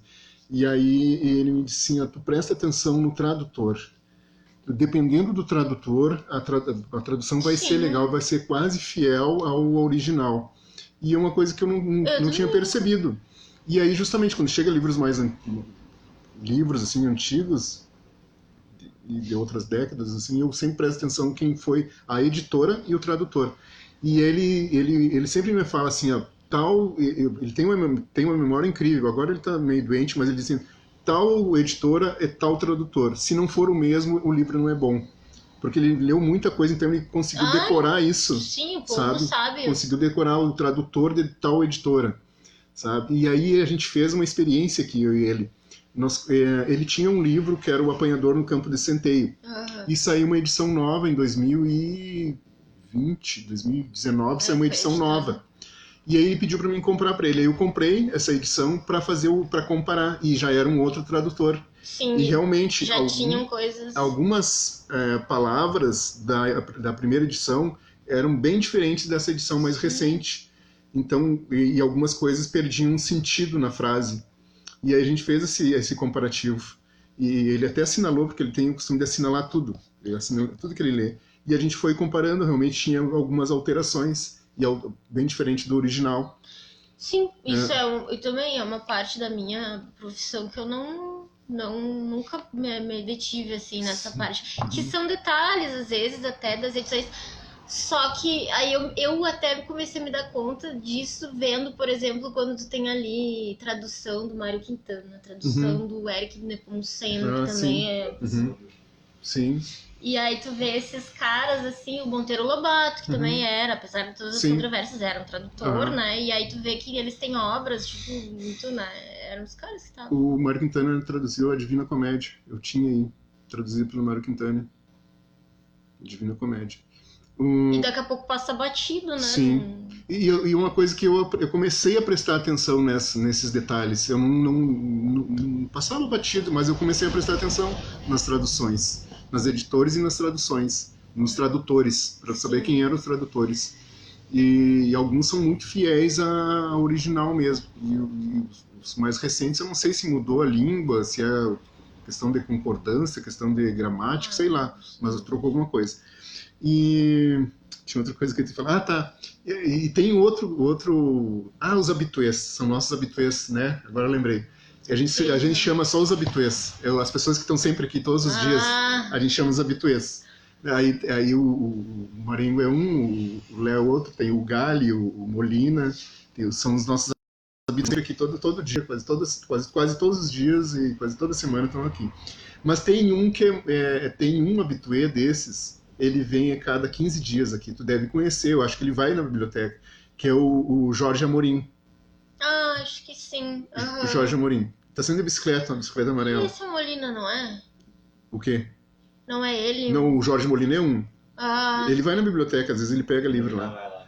Às vezes ele vem aqui me provocar, ele abre os livros assim, e esse livro aí? Peguei na biblioteca, tu não tem aí. Ele tá sempre lendo alguma coisa. Agora ele tá lendo um romance espírita, se não me engano, da Zíbia, que é um que eu não tinha aqui. Mas o Jorge Amorim é um outro habituê, e ele tem um jeito bem peculiar, né? Ele é um rato, assim, de biblioteca também. Ele, tipo, em Porto Alegre, ele tem em torno de uns 35 mil livros em casa. Ele tá alugando... uma biblioteca lá. Ele tá alugando um outro espaço só para guardar coisas. Aqui em Alegrete? Não, em Porto Alegre. Eu já ia dizer, mas aqui ele tem coisas. Ele mora aqui no bairro Tancredo, né? Aqui. Mas ele tem coisas aqui. Mas, tipo, ele não dá acesso. Aí o cara é assim, mas em Porto Alegre ele está alugando um outro espaço justamente só para guardar coisas. E é um cara que conhece também muita literatura. Às vezes ele me traz algumas coisas de Porto Alegre, ele acha algumas coisas interessantes lá e me traz uma novidade, troca muita coisa. Às vezes eu troco muita coisa com ele também. E a outra, mas ele tem na verdade, ele até se reconhece que ele é acumulador. Ele gosta de acumular. Ai, tem medo dos acumuladores. Pois é. Tipo, ele o povo cata coisa. Sim, cata. Aí, sim. E só que aí ele cata livro. Livro, jornal e... Cata tudo. Então ele tem muita coisa. Eu disse pra ele, quem sabe um dia a gente faz uma parceria, tu traz os teus livros, a gente monta um baita de um sebo aqui. E aí, mas ele não larga assim. Mas ele conhece também, é outro cara que conhece muito literatura, vários autores, e sempre que ele vem de 15 em 15 dias ele aparece aqui. Ele trabalha na prefeitura de Porto Alegre. E aí ele vem e a gente conversa bastante sobre literatura, sobre livros, sobre edições que estão saindo, edições novas, conhece muito, assim. E é uma particularidade do nosso sebo ter alguém que conhece também o mercado editorial, assim. Claro. Sabe? Conhece os tradutores, conhece os autores, conhece muita coisa. É uma coisa que a gente oferece aqui também para as pessoas que queiram vir. Esse tipo de papo. Eu vou ter que trocar umas ideias. Eu, às vezes, fico sem saber, assim, porque, como eu disse, é muita diversidade. Esses tempos eu fui pesquisar sobre os escritores, por exemplo, brasileiros que estão escrevendo, tipo, fantasia. Tem muita gente escrevendo fantasia no Brasil, né? Só que é uma coisa que é um outro nicho. Ou também, tipo, terror, o próprio policial. Sim. Tu sabe que eu li o último livro de fantasia, eu li um livro... Eu não cheguei a ler, na verdade eu dei uma olhada por cima, assim. É que como tá muito na moda os livros de fantasia, muitos autores internacionais, eu sinto que eu já ouvi algumas pessoas comentando também que os autores brasileiros não conseguem, tipo, meio que se desapegar desses autores... Os primeiros que começaram a produzir fantasia, eles ficam meio presos, assim. Aí, tipo, fica meio, parece uma cópia, assim, ou um plágio. Uma adaptação. Exato, fica meio parecido, assim, eles não conseguem se desapegar. E é uma crítica até que eu faço a eles, eu fiz alguns comentários em alguns grupos de literatura, assim, porque, assim, a gente tem aqui na América do Sul uma diversidade muito grande, uma cultura muito diversa. E por que, então, os livros, as histórias, que eles não escrevem histórias... com um pano de fundo da nossa cultura, da cultura sul-americana, né, dos povos americanos, sul-americanos. Tem muita coisa que pode ser produzida aqui. Mas eu acho que é um pouco consequência do próprio preconceito que a gente tem com a questão da América Latina. Exato, eu acho que sim. As nossas histórias aqui tipo... só vão pro filme se for um traficante mexicano. Exato, tem muito esse estereótipo. Tem muito esse estereótipo, né? Mas eu sinto isso, eu já fiz tem uns grupos de literatura lá no Facebook, lá, às vezes os caras tem uns debates intensos sobre isso. Tem um grupo lá, escritores ajudando outros escritores, no Facebook. Tem uns debates, assim, pegados, assim, sobre essa questão do porquê não escrever sobre a nossa cultura, sabe? Sobre os nossos heróis. Às vezes alguns dos autores estão escrevendo sobre os vikings. Aí eu fico puto da cara. Mas é o que a gente consome, sabe, né? Os caras, sabe, parece que... E eu prefiro muito mais os mouros, né? Os mouros foram muito mais... ofereceram muito mais à humanidade que os vikings, né? Mas a gente sabe pouco sobre, né? Porque até para conhecer e pra escrever a gente vai ter que saber porque tem pouca literatura sobre isso. Mas às vezes assim, mas tem alguns lugares que a gente consegue muita informação sobre. Bom, agora, né? A gente tem alguns sites, algumas publicações que oferecem muito sobre isso. Sim, mas por exemplo, eu fico pensando, mesmo eu faço até a minha autocrítica, né? Mesmo com todas as informações, eu sempre tive a tendência mais a procurar, mesmo quando veio a internet, assim como tu pesquisava outros filmes, eu também sempre pesquisei umas coisas muito malucas. Mas quando eu tive acesso à internet ali com 12 anos, sei lá, quando eu era nova, eu pensava assim, nossa, tipo, tenho acesso a tudo, né? E aí eu ficava, só que eu procurava, tipo, rádios da Turquia... E filmes, umas coisas muito loucas, mas eu não pesquisava muitas coisas daqui do lado. E aí hoje, por exemplo, a minha pesquisa até do mestrado, que é com viés de decolonização, enfim, quanta coisa eu não sei. tipo, é muita coisa que a gente não sabe. E aí, quando eu fui, né, me aproximar dos grupos, enfim, que estão aí com as culturas indígenas, quanta coisa a gente não sabe, né, ignora, desconhece. E agora, eu lendo, até comentei com a prof. Ana, que eu tô minha amiga, e digo, Ana, tô lendo sobre o Haiti, gente, não sei nada, somos, sabe, uma ignorância, assim, Mas às vezes sobre... a gente se dá de conta que a gente não conhece nada, né, da nossa cultura, assim. Não, e mesmo, tipo, de outras, né, Sim. que estão... Sabe, até sobre a questão da religião, da Umbanda, a gente conhece muito pouco, porque tem muito pouco registro. Porque os registros, a maioria, o último trabalho que eu li foi o do Bolívar, que o Bolívar fez um trabalho bem legal sobre a religião em Alegrete. Sim. Mas não tinha nenhum registro, assim, sabe, um registro de quando surgiu, quem foram as primeiras pessoas que começaram na religião na cidade. Quando ele fez esse trabalho, foi bem interessante o trabalho. O Bolívar Marini. Sim, sei, Chegou a ler o trabalho dele sobre isso. Não, foi bem legal, não. li, foi bem bom, Mas assim. eu sei que ele tem. E sobre a cultura negra no Rio Grande do Sul também é pouca coisa. A maioria foi passada de forma oral. Muita coisa se perdeu, muita coisa as pessoas têm aquela falsa memória, às vezes, sabe, falam coisas que talvez possam ter acontecido. E tem pouco registro. Poucos tu vai livros sobre pegar isso. essa questão dos personagens que a gente falou, olha os autores negros, autoras negras, personagens negros, o que eles representam numa literatura com essa construção que a gente tem, né? E aí o mercado editorial vai refletir também essa construção das histórias, né? Que a gente vai... e os filmes, enfim, eu acho que a questão ali do Pantera Negra, né? Do Wakanda deu foi um divisor, assim, com relação a isso, mas agora tá dando as polêmicas da questão da Pequena Sereia. Não, e olha que louco, porque daí eu tava lendo, né, porque, enfim, é um clássico, né, porque também muita gente sabe que a maioria dessas histórias são clássicos lá do Anderson, né, e outros. E que ele teria escrito a Pequena Sereia, né, e outros contos dele com relação pra dedicar para seus amores, né? Ele gostava de um cara lá. Né? Eu li isso aí. Puxa, olha que massa isso, né? Tipo, quer dizer, assim, não entrando, porque alguns eu sei que tem problemas até de pedofilia, enfim, que foi o caso lá da Alice e tal. Mas no sentido de quanto essa diversidade, ela já tá aí, né? Exato. Tipo, agora. Isso é. E que massa, Pequena Sereia Negra. Gerou uma polêmica, eu vi alguns comentários lá. Onde já se viu Sereia Negra? Não sei o que tem. Nossa senhora, sabe, uns comentários totalmente sem sentido, assim. Não pode a sereia. Não pode. Nem sereia gay, nem sereia negra, não pode. Como diz o Jorge Molina, ele disse, não, isso aí não existe, isso é invenção de vocês, não existe gay. Ele sempre fala isso, né? Isso é invenção de vocês. Bom, quanto tempo já vai de... O senhor tá meio dormindo? Não me ofereceram nenhuma água, hein, gente? Olha não, só. Essa não veio.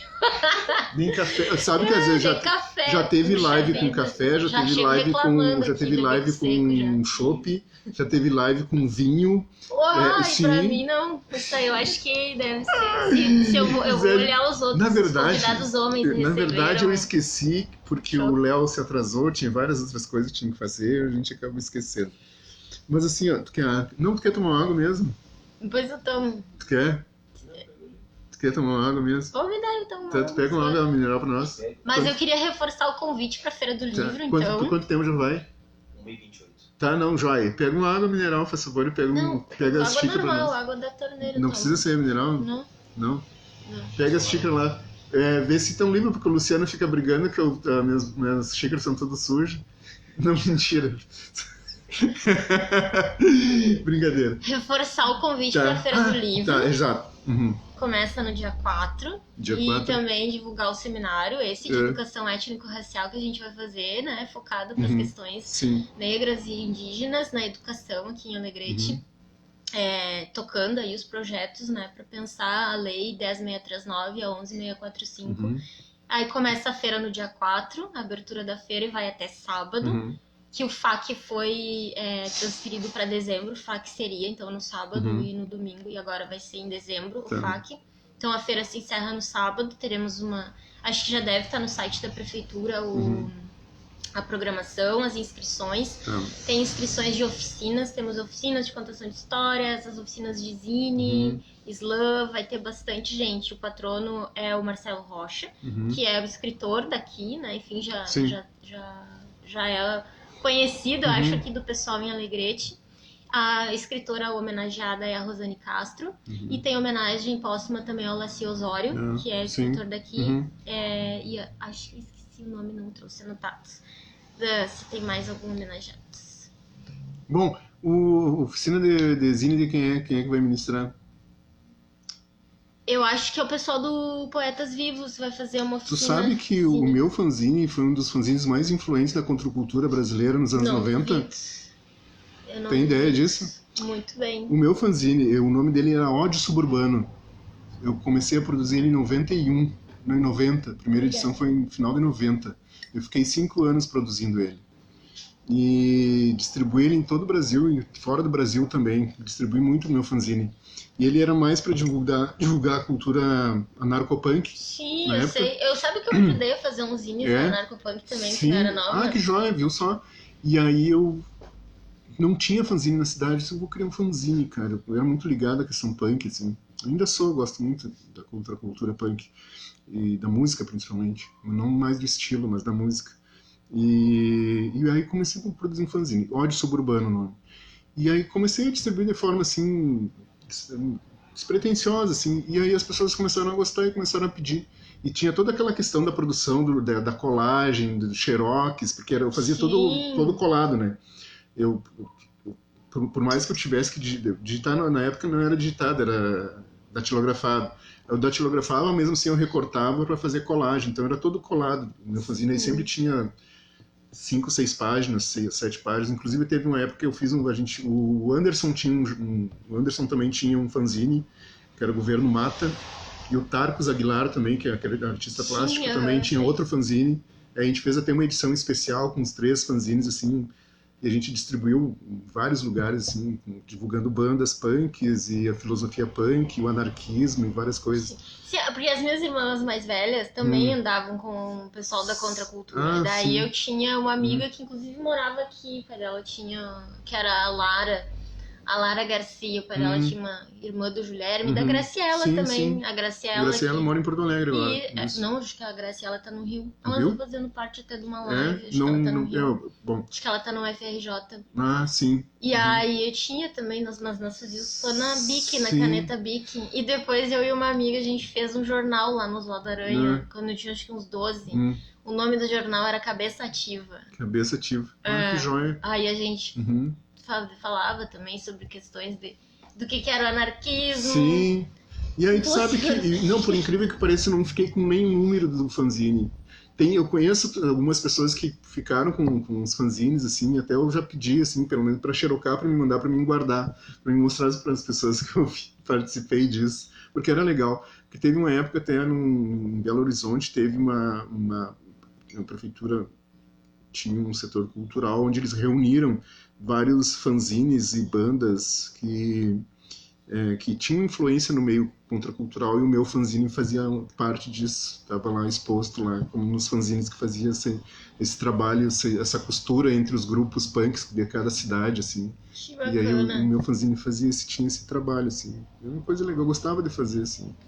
Uma coisa bem interessante, assim, mexer com... Dentro dos seus contextos, né? Hoje eu não sei se sim, tem com um cunho, assim, de tão político, mas claro que ficou muito a poesia, por exemplo, esse pessoal do slam tá ali a política, mas tá nessa forma mais, né, da oralidade ali, que vai passar para o papel, né? Mas daí também já é uma outra ideia, né? Porque a poesia feita para ser falada, às vezes quando ela vai pro papel também já é um outro, né? Existe aquela estética que é feita para ser dita, né?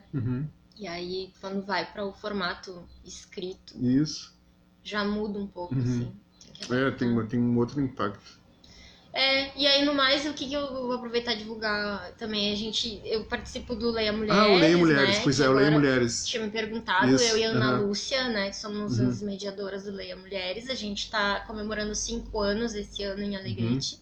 Agora eu tô um pouco ausente, digamos assim, por causa do mestrado, né? E a gente tá vendo agora como seguir as atividades do Leia. Mas a gente basicamente se encontra uma vez por mês para falar sobre livros escritos por mulheres. Sim. Estamos há 5 anos em Alegrete e agora, provavelmente durante a Feira do Livro, a gente vai fazer alguma comemoração desses 5 anos, né? E convidar, assim, para que curtam também, né? E se seguir. Olha, eu falando vários, né? E seguindo, assim, porque agora a gente tá sem um cronograma de leitura. Sim. A gente não tá com o cronograma desse semestre. E tem que conversar ainda, eu e a Ana, pra gente definir como é que isso vai se dar pro restante do ano, que já tá, né, quase terminando. Sim, em seguida termina, né? Um pulo nos... Mas Então, deixar metade também de essa dica setembro. para que as pessoas busquem ler mais Sim. livros. E o Leia Mulheres, ele é nacional, então Sim. no Rio Grande do Sul já são várias cidades. Quando o Leia começou aqui em 2017, quando eu e a Ana a gente começou o Leia, eu acho que eram 4 ou 5 cidades no máximo no Rio Grande do Sul, e hoje já tem quase 10 cidades no Rio Grande do Sul com clubes de leitura. Vocês têm lá o livro Mulheres que Correm com os Lobos? Na biblioteca a gente tem uma edição. Pois é, tem muita procura aqui. Agora voltou, né? Sim, muita procura. Mulheres Só que tá lobos. muito caro para comprar. Eu já procurei em vários lugares, assim, tá muito caro para comprar. É que Eu tem uma queria- edição nova também, aquela da capa vermelha deve estar nem sei quanto. Ah, tá caro. Sei que eu fui... Teve uma pessoa que procurou, ok, eu fui... olha, tá muito caro para comprar. Mais o frete. Às vezes a pessoa vai pagar E aí quase tu vai 100 encomendar reais. um... Exato, quase 100 reais por um livro, porque tem mais o frete fica muito caro. Sim. E agora teve uns reajustes lá em algumas plataformas de venda, então reajustou o preço, ficou mais caro ainda. Essa é outra dificuldade que a gente tem, que é uma das dificuldades que nós temos, é essa questão do frete. Às vezes tu te obriga a comprar 2 ou 3 livros justamente para compensar o frete. Às vezes comprar o frete fica super caro. Exato. Né? E eu olha que tem uma redução do frete para livro, né? Sim, tem, mas mesmo assim tá muito caro. E às vezes eu mando impresso, mas demora uma eternidade para chegar no cliente, né? E às vezes eu mando no módico também a mesma coisa, demora uma eternidade para chegar. E meus clientes, eu sinto isso pelos meus clientes. Felizmente eu tenho clientes em todo o Brasil. Ontem, essa semana mesmo eu mandei, foi seguindo para o Maranhão uns livros e para um cliente meu lá, e aí, tipo, ele comprou mais 2 justamente para compensar o frete, Claro. entendeu? E aí ele escolheu mais uns 2 livros, eu mandei 3 justamente para compensar, e fica muito caro, muito caro. Não, eu sei, quando eu participei desse projeto eu não tinha essa ideia, mas aí a gente trabalhava muito nessa, e olha, era assim, por exemplo, a gente tinha uma central que as bibliotecas entravam e escolhiam seus livros, só que aí, por exemplo, ela tinha que tirar o livro para movimentar o mercado, né, a cadeia do livro. Quem era a ponta era o livreiro, então os livreiros se cadastravam, e aí, por exemplo, aqui em Alegrete, aí a biblioteca ela só poderia comprar de um livreiro da cidade. Te obrigava a movimentar o pequeno, né? Sim. Só que aí o livreiro da cidade, de onde é que ele ia tirar? E ele chegava e dizia assim, pá, mas eu tenho aqui uma lista de 500 livros, só que cada um de uma editora. É impossível eu comprar um exemplar de cada editora. Só que aí, como é que tu faz para solucionar isso? Tu teria que, então, pegar e ter um distribuidor regional que vai comprar da editora em grande quantidade, vai distribuir para aquela região, e aí ele vai fazer isso. O problema é que um quer abocanhar o outro, e aí foi que deu o creco, porque daí a Saraiva pegou e englobou todos, as livrarias da Saraiva pegaram todos, e depois ela não conseguia dar conta, porque ela também viu que não dava conta dessa distribuição. Porque o Brasil é muito grande, daqui a pouco ela tem que mandar um livro lá pro Maranhão. Vai pagar quanto para mandar um livro pro Maranhão? Só que havia essa tentativa de capilarizar, digamos assim, o mercado, né, do livro. Justamente, só que aí esse projeto, tipo, foi engolido também pelas políticas, porque ninguém quer também beneficiar o pequeno livreiro. Se tu tem uma Amazon que tu entra ali no site e deu, né? E às vezes está sem frete, um livro barato. Compre 100 reais e não paga frete. Não pega frete, exato, acontece muito isso. Só que aí... Às vezes a Amazon às vezes me quebra. Eu fico assim...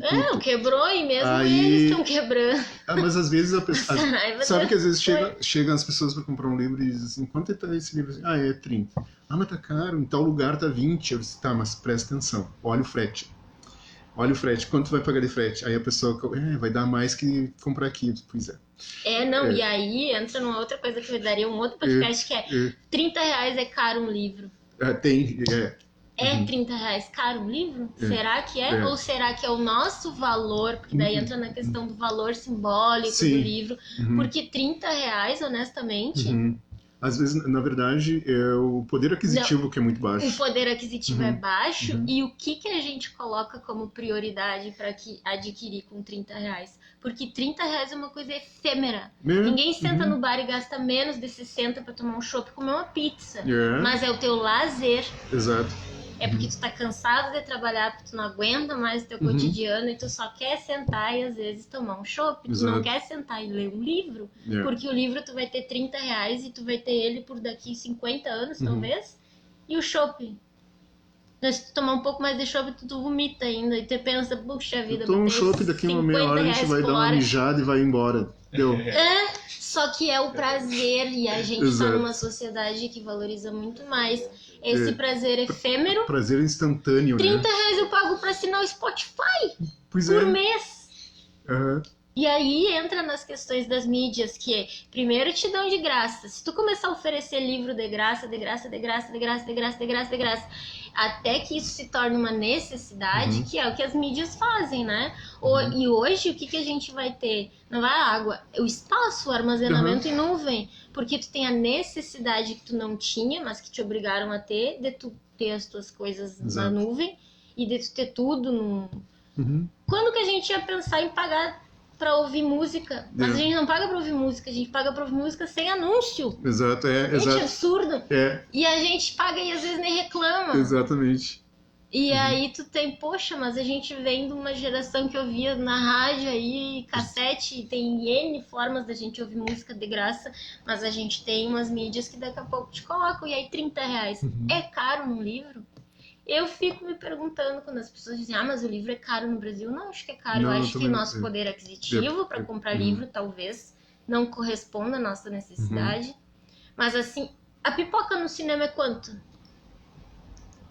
Porque é o que me disseram, a pipoca no cinema tá quase 30 pila. É mais caro que o ingresso. É mais caro que o ingresso. E aí, vale mais pagar aquele momento efêmero de comer pipoca no cinema do que comprar um livro?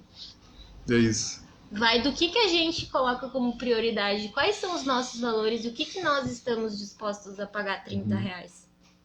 R$30 é uma caneca? Caneca é 30 pila. Essa aí custou 28, né? Então, se a gente for pensar tudo que é R$30... Exato. Um livro eu leio. Uma caneca, tá, mas... Uma caneca e um livro. O que a gente dá de presente? Uma caneca? Porque o livro é caro? Ou porque a pessoa não acha que um livro seja algo legal?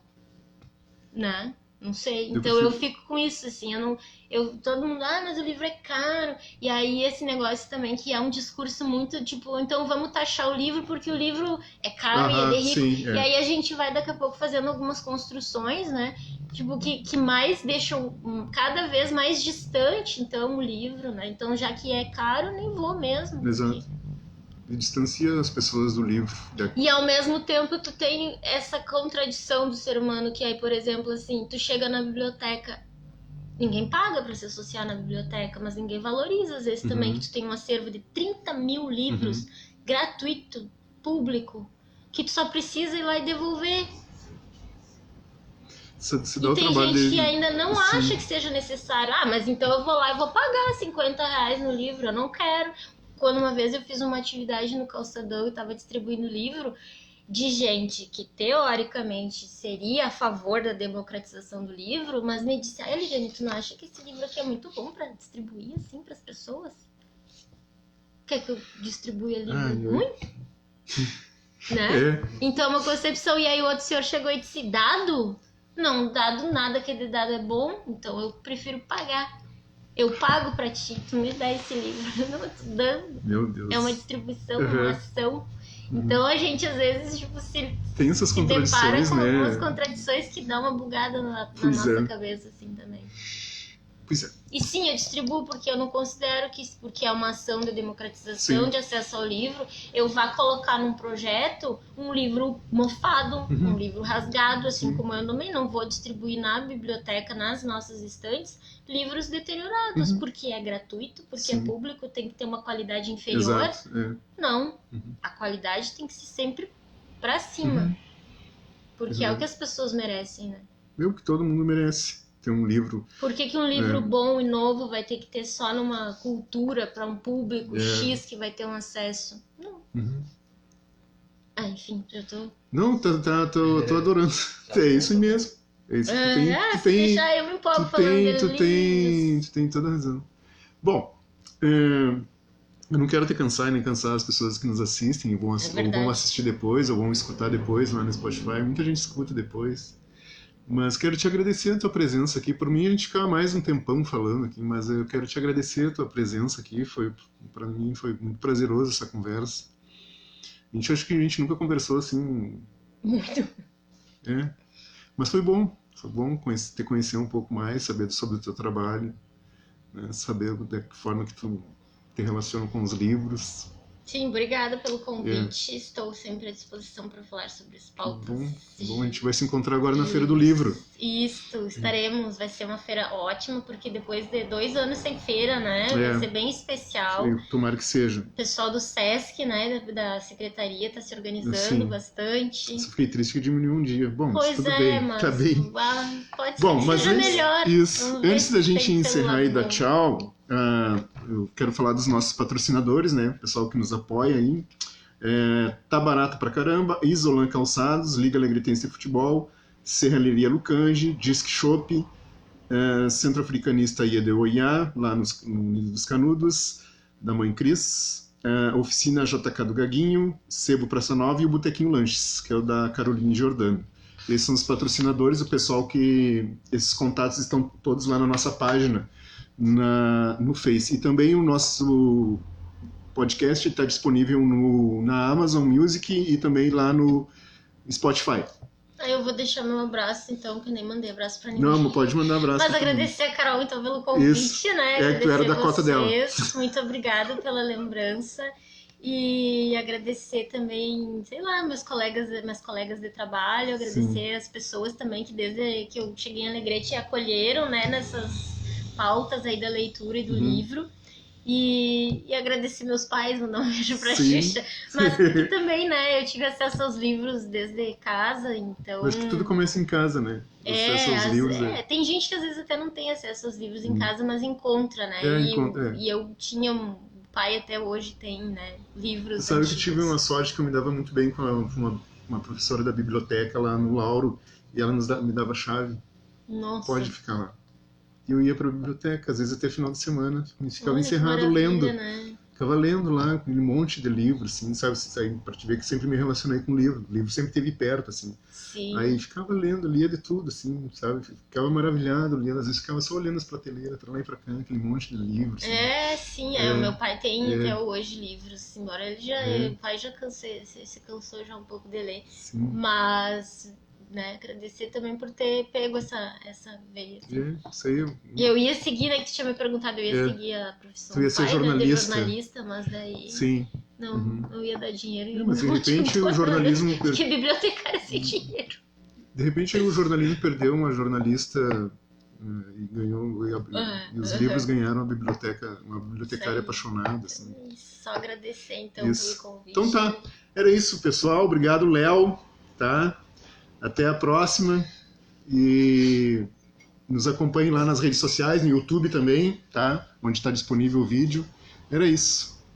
Tá. Obrigadão. Eu tô com as mãos geladas aqui. Tá frio? Feito, Léo. Tchau.